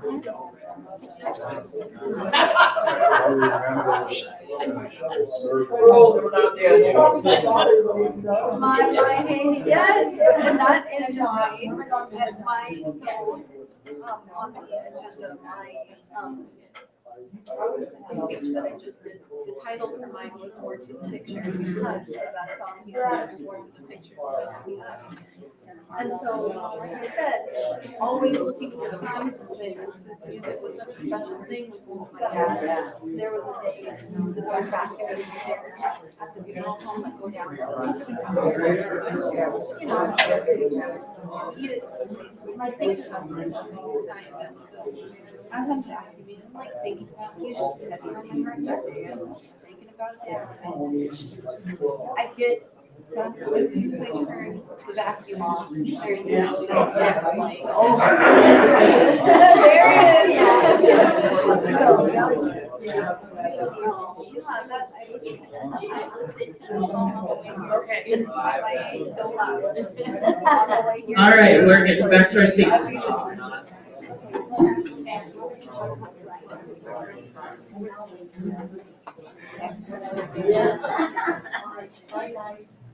All right. Okay, good seeing you too. So before our last speaker, I'm going to give you all a mini walkthrough of what it looks like to have a chat with me, okay? So I've been giving everybody else the limelight for about, well, 4 sessions now. And I just want to tell you a little bit about how this came to be. I actually helped take care of my parents. They live independently, but I moved them back here. And my dad is a 100% disabled veteran. And my mom is, she's only 20 years older than me, but she's had some illnesses in her life that has caused her body to be a little older than that. So I helped take care of them. And I recognized when I was in Billings here a couple months ago, my dad had been lifeline up there with a heart attack, that even though I had an advance directive in place with them, I didn't have the proper paperwork filled out for the doctors to be able to talk to me, for me to schedule their appointments. All these things that seem very simple, and that I'm their daughter and I should just be able to have that type of information. And that is not true. And I was up in the hospital room with my mother, waiting for her to be ready to go to the hospital, or in a hotel room waiting to go to the hospital. And I thought, I have got to get this information out to my community. I want people to know how difficult this journey has been, and how can I do that? And this is where Life and Death Matters series came from. So I thank you all, and I keep hearing about how beneficial this has been, and I hope so, because it's important, and I want you all to feel like you have enough information now that you can go out into the community and you can tell others about, hey, have you thought about this? Do you know about this? Do you know it's not just so simple to be able to help people make doctor's appointments? I appreciate the VA, but I will tell you, they are difficult to navigate as a civilian. And one of the reasons why I moved my parents back here, my dad does not get on Facebook, so he's not gonna see this video unless mother shares it with him, so mother, do not share with him. But there are many people in businesses in this world that take advantage of elderly people. And I found this out last summer when I was getting ready with my parents here, and the difficulty of getting that done. And it was as simple as I had my dad on the phone on speaker. I had him trying to look at his new cell phone that had been sold to him that he could not operate with the new smartwatch that he didn't need. But he could not see well enough to press 1 with the VA, and I'm 1,300 miles away. And I'm saying, Dad, just press 1. I can't see it. Okay, just press something up in the upper left-hand corner of your phone. I'm trying. And then we timed out. So we call back again. And so for those of you that have attended the seminar or those of you that are watching, you have so much more information than I had at that time. And that was my goal. And if there's any more information that we can get out to you as a community, and we want to do that. Funeral homes are wonderful resources. They are made of people who love people, who are there for people in traumatic times, and we're very resourceful people. So call us up, ask us questions. I do community seminars that we call Peace of Mind. I'm just going to run through this real quick, and then we'll have Marina come up and be our final speaker. And then Rita, we're just going to use some of your extras that you brought for drives for our trivia. How about that? Okay, because I didn't bring candy bars. I usually bring candy bars. But everybody gets one of those gift bags. I know, but you got a couple extras up here. Oh, Good? absolutely. Okay. Absolutely. They're the same though. Okay. All right, here goes trivia. Here we go. So, and some of you maybe have joined me before. If you know the answers, don't blurt them out. I'm gonna give Jane all the answers. Okay. There's always a spoiler in the crowd. Here we go. Who holds the record for the world's most expensive funeral? Michael Jackson, Elvis Presley, Princess Diana, or John F. Kennedy? Any guesses? Princess Diana.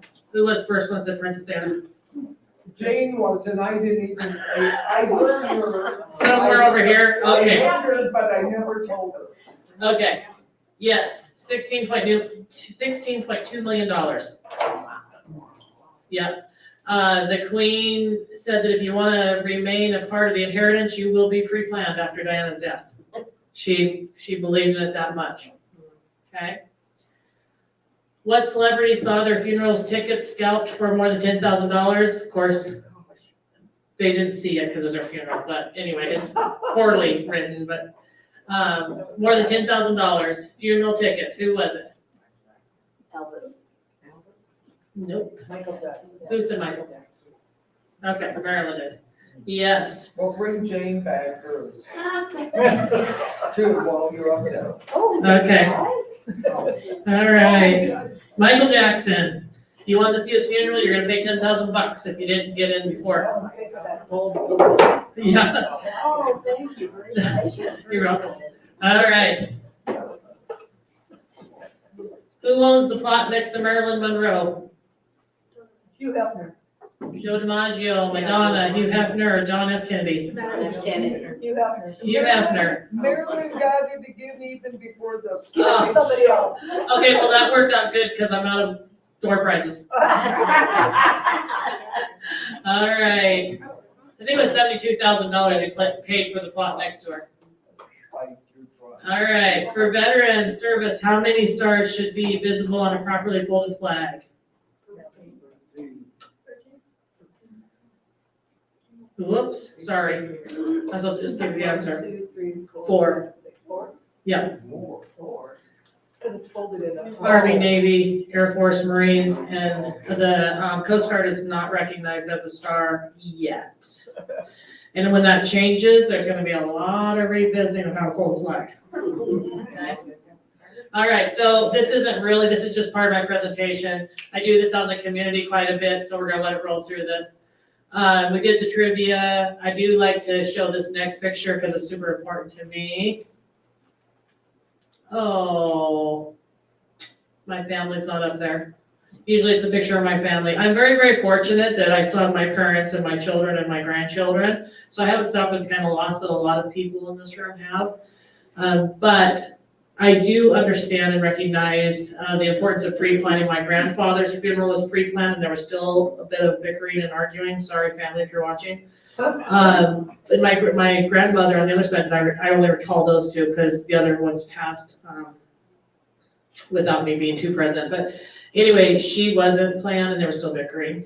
But the pre-fund that my grandpa did was all pre-funded as well. And that made a big difference on everybody getting along the best they could. So I am very passionate about it. Gillette Memorial, Chapel, Walker Funeral Homes are your home funeral homes. These are the two that are in our community here. And then we have Meridian Mortuary in Newcastle. So I just want to check on this or check in with you on this. You hear me say this quite a bit. When you come sit and visit with me, we're going to talk about in the first 36 hours, there's 75 to 125 questions that need to be answered. Now you can imagine when someone's in trauma after the loss of someone, to be able to answer that many questions that quickly can be very difficult. I pull these hours kind of out of what I've recognized being around the funeral directors, but I would ask you, do you know that you have family members within the first 72 hours that could commit to funeral expenses? That's another reason why pre-planning is so important, because when we pre-plan, we also have to give options about pre-funding. Because in the first 72 hours, that question is going to come up. How are you going to be able to pay for this funeral? Is there a policy out there? Is there funds available? In the state of Wyoming, it takes 14 days by snail mail to get a death certificate after it's called for.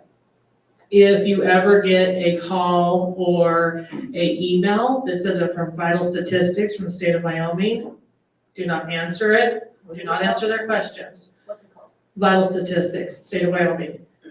They will never contact you by email or initiating a call randomly. Okay, that it would be after death, you may get a phone call back or you've called and inquired. When I talked to the lady in the state of Wyoming, she's like, please tell people. We always will use USPS until further notified. So no emails will ever come from them. So when you meet with me in this hour to 2 hours, depending on how many stories we tell each other, we're going to talk about vital statistics.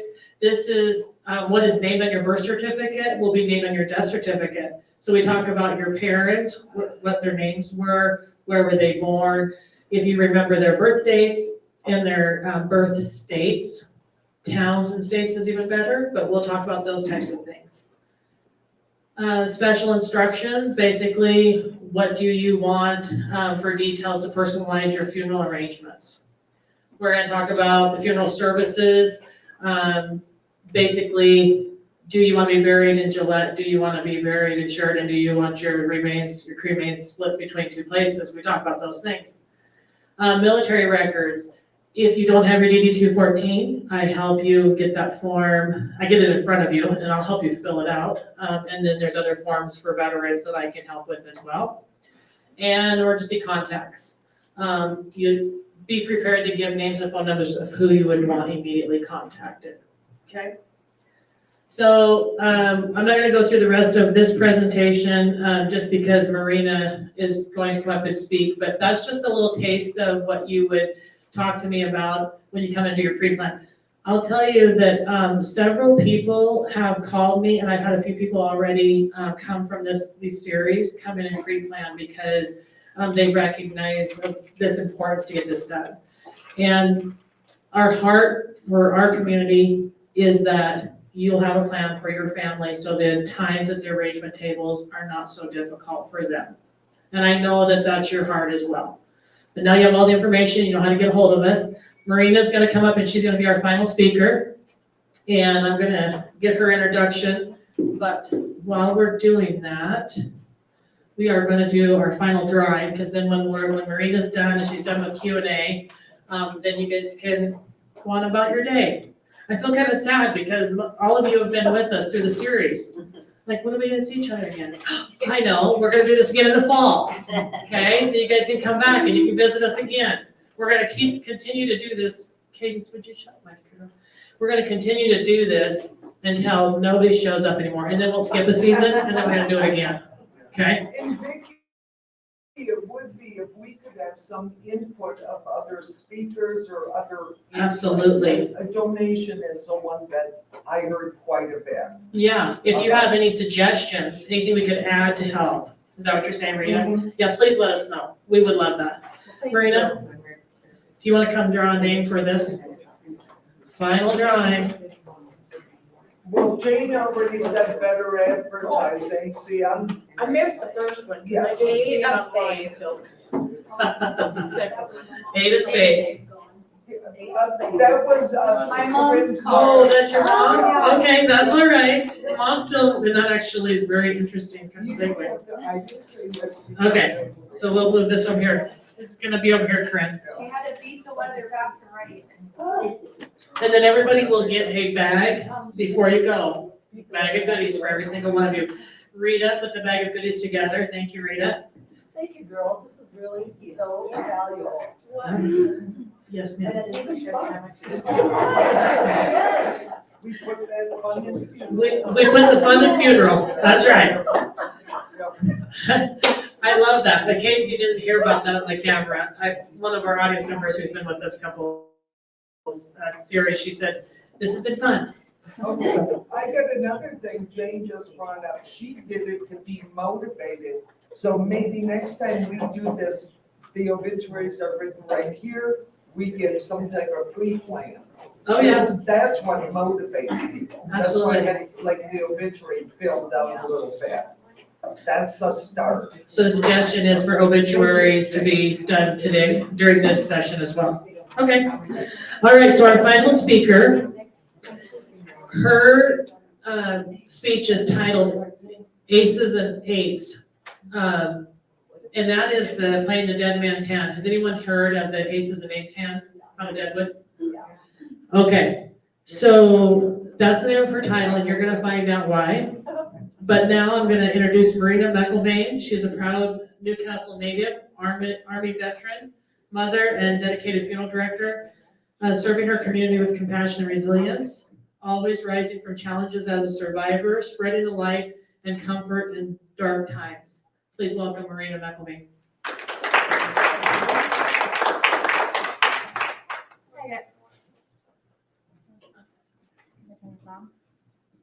Do you want to trade me?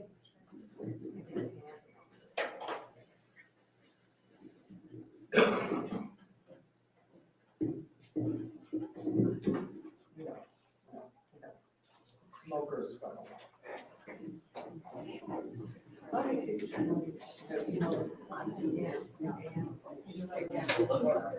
Okay, can you guys hear me now? Yep. Okay. All right, hello. For those of you guys who don't know me, I'm Marina McElvain, like Vicki said. I'm a funeral director at Meridian Mortuary in Newcastle. You may have heard about me back in 2021, but I'm going to give you my full story and share some things that I learned from it in hopes that I can spare somebody else from going through this. Starting from the beginning, I was born and raised in Newcastle. I'm a Podio originally, so some of you might know my family. After high school, I went to Shadow State College on a rodeo scholarship. I pursued degrees in criminal justice, psychology, and sociology. I wanted to be a criminal psychologist. I blew my knee out again and couldn't rodeo anymore. So I thought playing college rugby and joining the Army was a safer route. After college, I spent 4 years in the U.S. Army. I spent time training the same cadets, the cadets in the same program I went through in Fort Knox, Kentucky. I spent time in Fort Lewis, Washington, Fort Lee, Virginia, Fort Polk, Louisiana. I was mainly stationed in Fort Drum, New York, being a quartermaster officer for the 10th Mountain Division, doing supply and running the motor pool. I was in the aviation brigade, and I learned really quick, if you don't fly, you don't matter. They don't care about ground maintenance at all. I missed Wyoming and I missed home, so after my contract, I moved back to Newcastle. I started working for the Weston County Coroner. After a couple of years of doing that, I decided I wanted a career change. I didn't really like being an adult babysitter in the jail system, but I really liked helping the families on their worst day, guiding them through it. So I became a funeral director. Being from small town USA, I know all the families that come through my door, so being a familiar face is very comforting to them, and I love it. My husband Christian and I got married in 2019. He also spent some time in the Army as a combat medic. He was from Missouri. We did not meet in the military. We met in Newcastle. He was a pipeliner coming through town, and that's how we met. Our daughter Kimber was born in 2020. Very beginning of COVID, so that was fun to try and navigate. And yes, she is named after the gun. Christian has 2 sons from a previous marriage, Levi, who is 10, and Lane, who is 9. My mom always kept Kimber while we were at work, and she still does. I'm sure a lot of you can understand that getting time away with just you and your spouse can be incredibly difficult. This made us decide to buy a motorcycle. My husband had been riding until I moved to Wyoming, and so he was happy to get back into it, and I loved it. There's such a feeling of freedom on the back of a bike. I will try my best to get through this presentation, but please allow me some grace if I can't. On Saturday, July 10th, 2021, my husband and I decided to take the day and go on a poker run that was going on. It was a beautiful day, and we always loved riding up through the trees up in the Black Hills. And we live in one of the most beautiful places to be able to have those rides. So we followed the poker run until afternoon. We were having incredible luck on the poker run and just luck in general with it being a beautiful day and being able to have that opportunity. So us and a couple friends decided we wanted to go to Deadwood and see how good our luck really was. So after playing some games and eating some good food, we decided it was probably time to head home. We made one more stop and leave before we went back into the canyon. And I'm sure you guys can guess that tragedy is about to strike. We were in a tragic motorcycle accident. My husband had a seizure and blacked out just shortly after we got going down the road. He passed away, so I guess his luck finally ran out. I still had some luck left in me because by some miracle, we met a car right before we left the roadway and ended up in the bottom of a creek. And that vehicle was a family on vacation from Washington State that had 2 Army combat medics in it. Wow. They saved my life, and I'm still in touch with them to this day. My husband died on impact.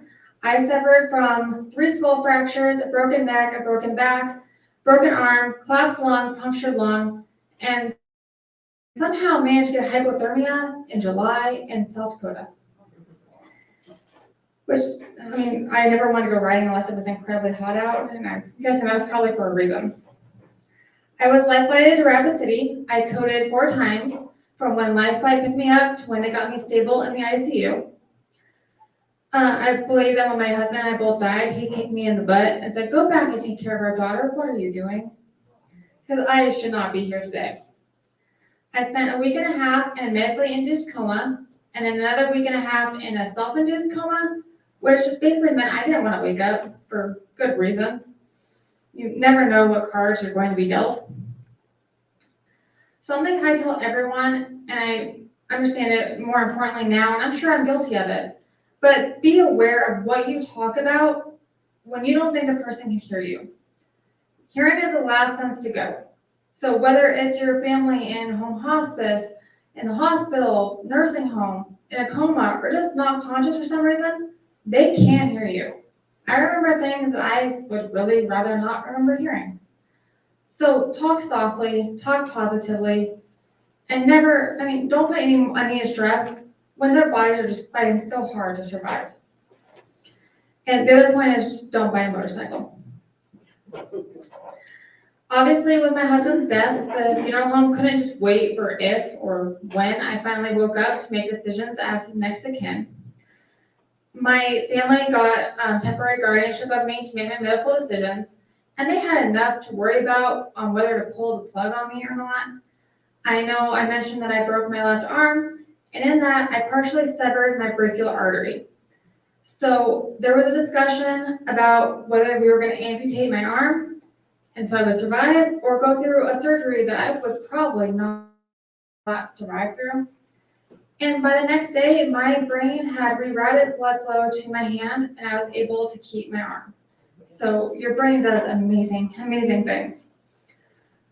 So my family turned over the decision for my husband's funeral to my father-in-law, because he was obviously way better suited to make those decisions.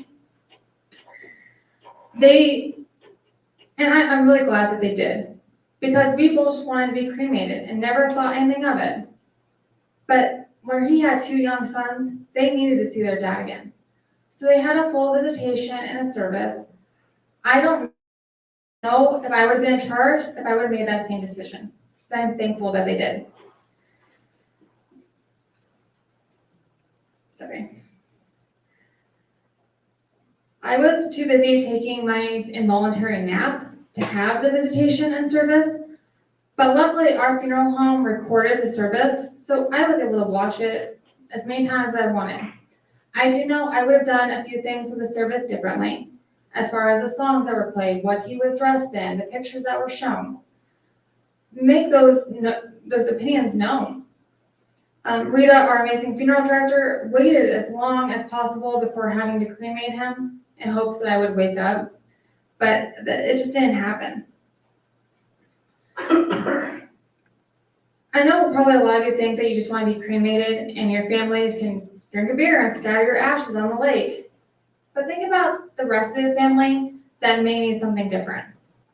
I strongly believe in visitations and funerals now, because that gives them the option whether to go up to the casket or not. You're not taking that choice away from them.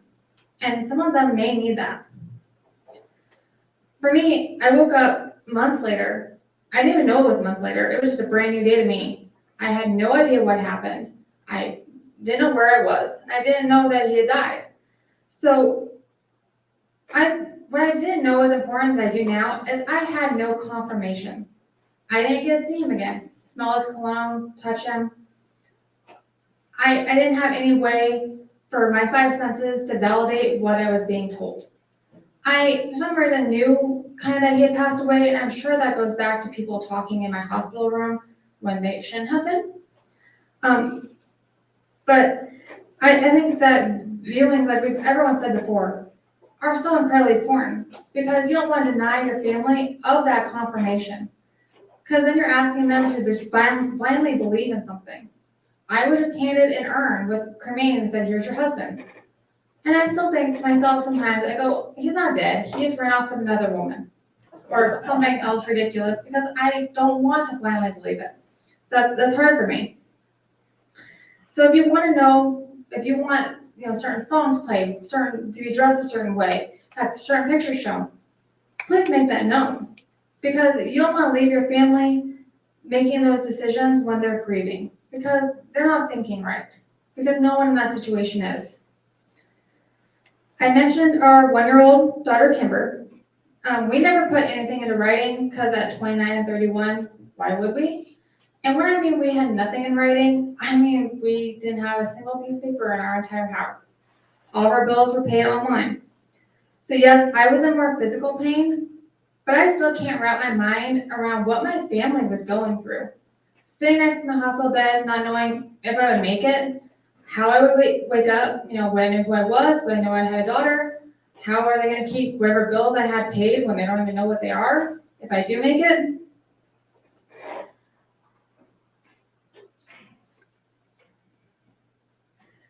They didn't have any idea what I wanted for services, all while grieving themselves for losing a son-in-law and trying to comfort a very confused and upset 1-year-old. She lost her mom and dad in the same day. And with it being a COVID baby, she didn't know anybody else. She'd never been around anybody else. But they were given this child. So write things down, pre-planned services, have the conversation. You may think that that just happens to other people, but it won't happen to me. No one is guaranteed another day, and no one gets out of this world alive.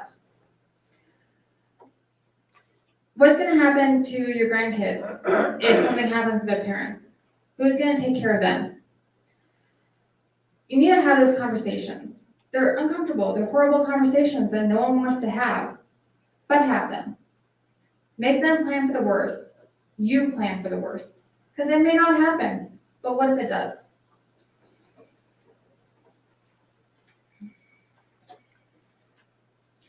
So after I was in the Rapid Hospital for about a month, I got transferred to the Craig Rehabilitation Hospital in Colorado. A wonderful place with wonderful staff. And I met some incredible people there that I would like to share a few of their stories to kind of help hit home that no one's guaranteed another day, or at least another day how you currently are. There was a high school kid from California, his name was Aaron. 4th of July, he wanted to go to his girlfriend's house. His mom wouldn't let him drive because she said there'd be too many drunk drivers out. But he could walk there because they lived in the same neighborhood. He was hit, middle of the daylight, walking down the sidewalk by a drunk driver going 70 miles per hour. He also coded multiple times in the hospital before they could get him stable. And he loves sports. I spent a lot of time talking to his mom because she felt so guilty and held herself solely responsible for what happened, when it honestly had nothing to do with her. You can't always protect people. But he would never play sports again, so his life completely changed by a senseless accident. There was also a middle-aged woman named Kathleen. She studied at MIT and was absolutely brilliant. She was T-boned at an intersection and was just learning how to stand up again. She had a traumatic brain injury. And though she was learning the basic functions again, she would never have the mental capacity that she had before the accident. My last story I'd like to share was my neighbor in the hospital, Julio. He was there for 5 months before I even got there and was just learning how to stand up. So he was spending 6 months learning just how to stand up. He was in his 30s. He had a 2-year-old daughter and a 1-year-old daughter, and you couldn't understand him. What do you guys think his accident was? He tripped over an area rug in his bedroom and hit his head on a headboard. Oh, wow. That story is not like the other stories, and not even like my story. Those were all traumatic accidents with a lot more physical injuries. Julio had no other physical injuries besides a traumatic brain injury, and it completely ruined his life. And he will probably never be even close to the same. And imagine how that makes his daughters feel. Being at the Craig Hospital really made me thankful for how well I came out of this. I have all my parts and pieces, which is a feat in itself.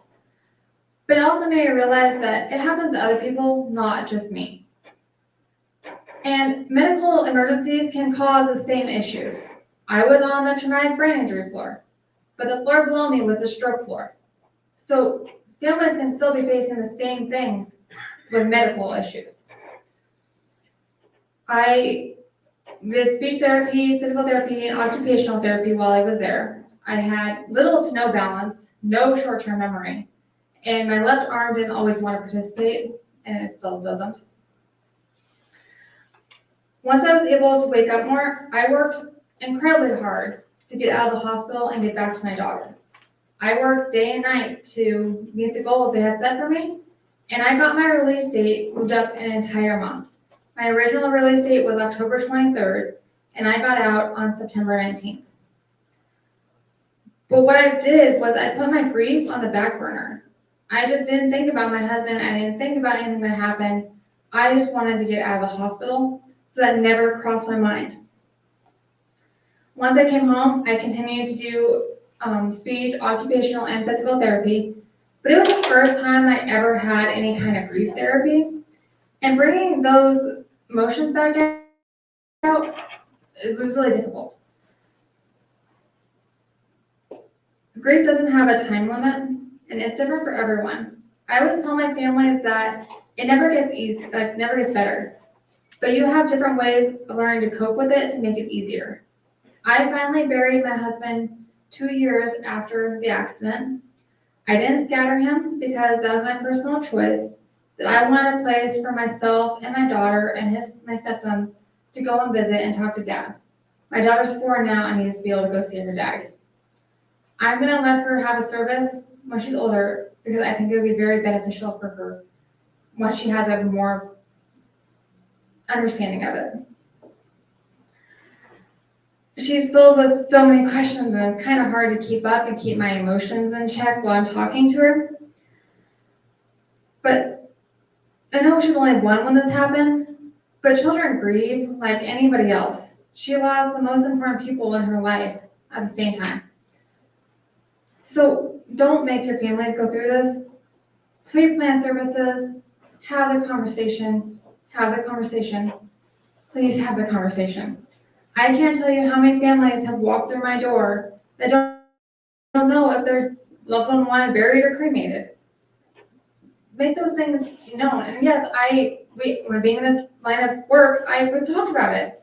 But we never had anything in writing because we didn't think we needed to. Age doesn't matter. No one is guaranteed another day, and no one gets out of this world alive. I asked to do these speeches as a form of therapy for me because it's easier the more I talk about it. So please feel free to ask me any questions you might have about it. I know I kind of went fast through it. And please don't forget to grab handouts and grab bags. And I want to thank Gillette Memorial Services and the Campbell County Library and all of you guys for letting me come here and share my story.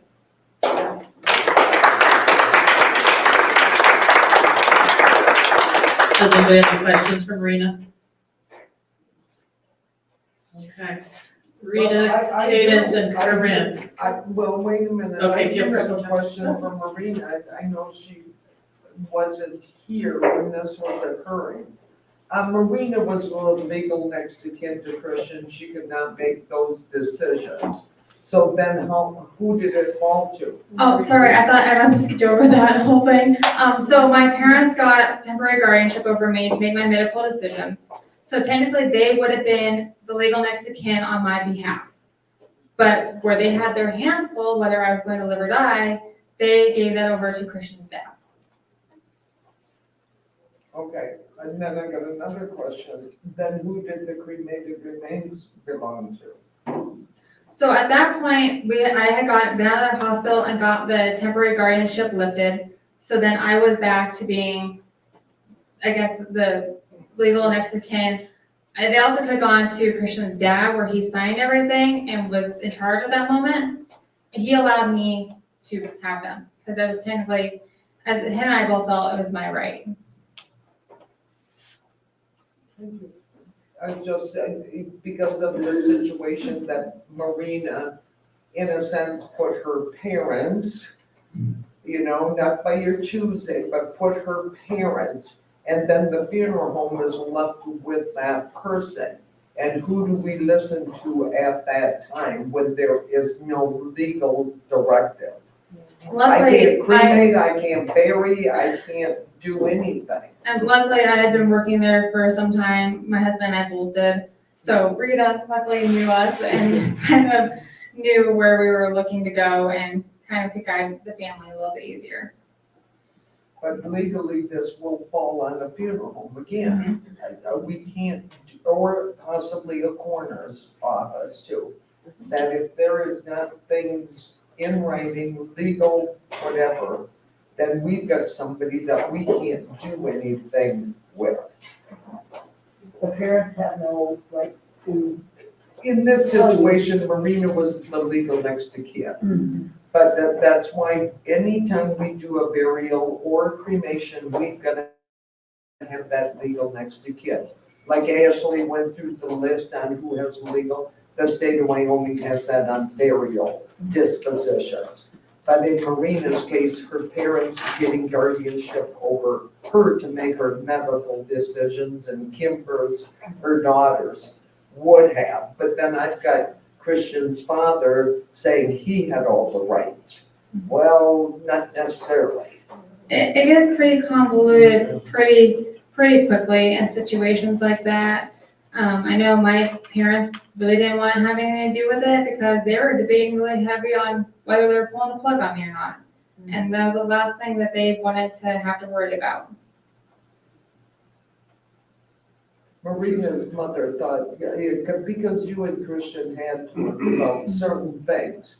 So Marina's mother knew some of her wishes, but they just were not put down legally. And her mother was frantically looking for those too. She thought I did, because we had talked about it, but at 29, I never pre-planned anything, because I thought I had years left to live. Immortal at that age. Yeah, exactly. Nothing bad can happen to me that has happened to other people or older people. That's why I kind of emphasize that age doesn't matter. I mean, I didn't think I would die at 29, but I coded multiple times. Okay, Rita, Cadence, and Corinne, come on up.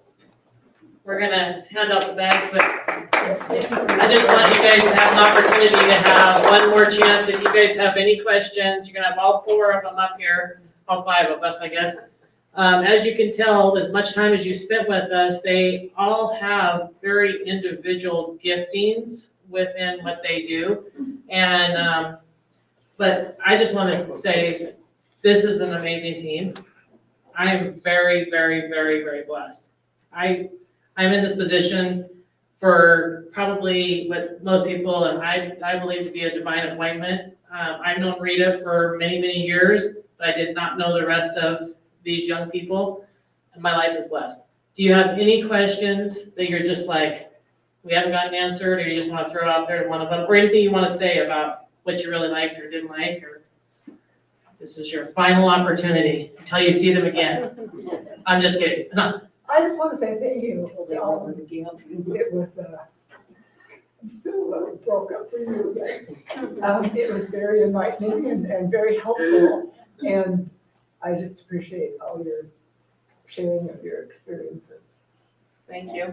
And I apologize, I do talk fast when I get emotional, because I just want to be done and go cry in a corner, so I should have slowed down quite a bit, but.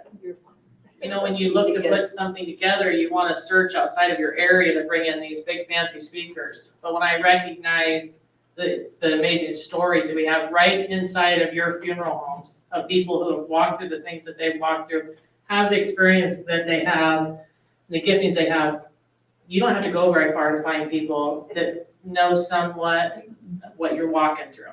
We have a lot of talent in Gillette and Newcastle. We are very, very fortunate. So we thank you all as much as you're thankful for us. So thank you for coming. We will do this again in the fall, and give us some feedback. All right? Okay, we're going to hand you out some gift bags that Rita put together, but thank you very much. Thank you.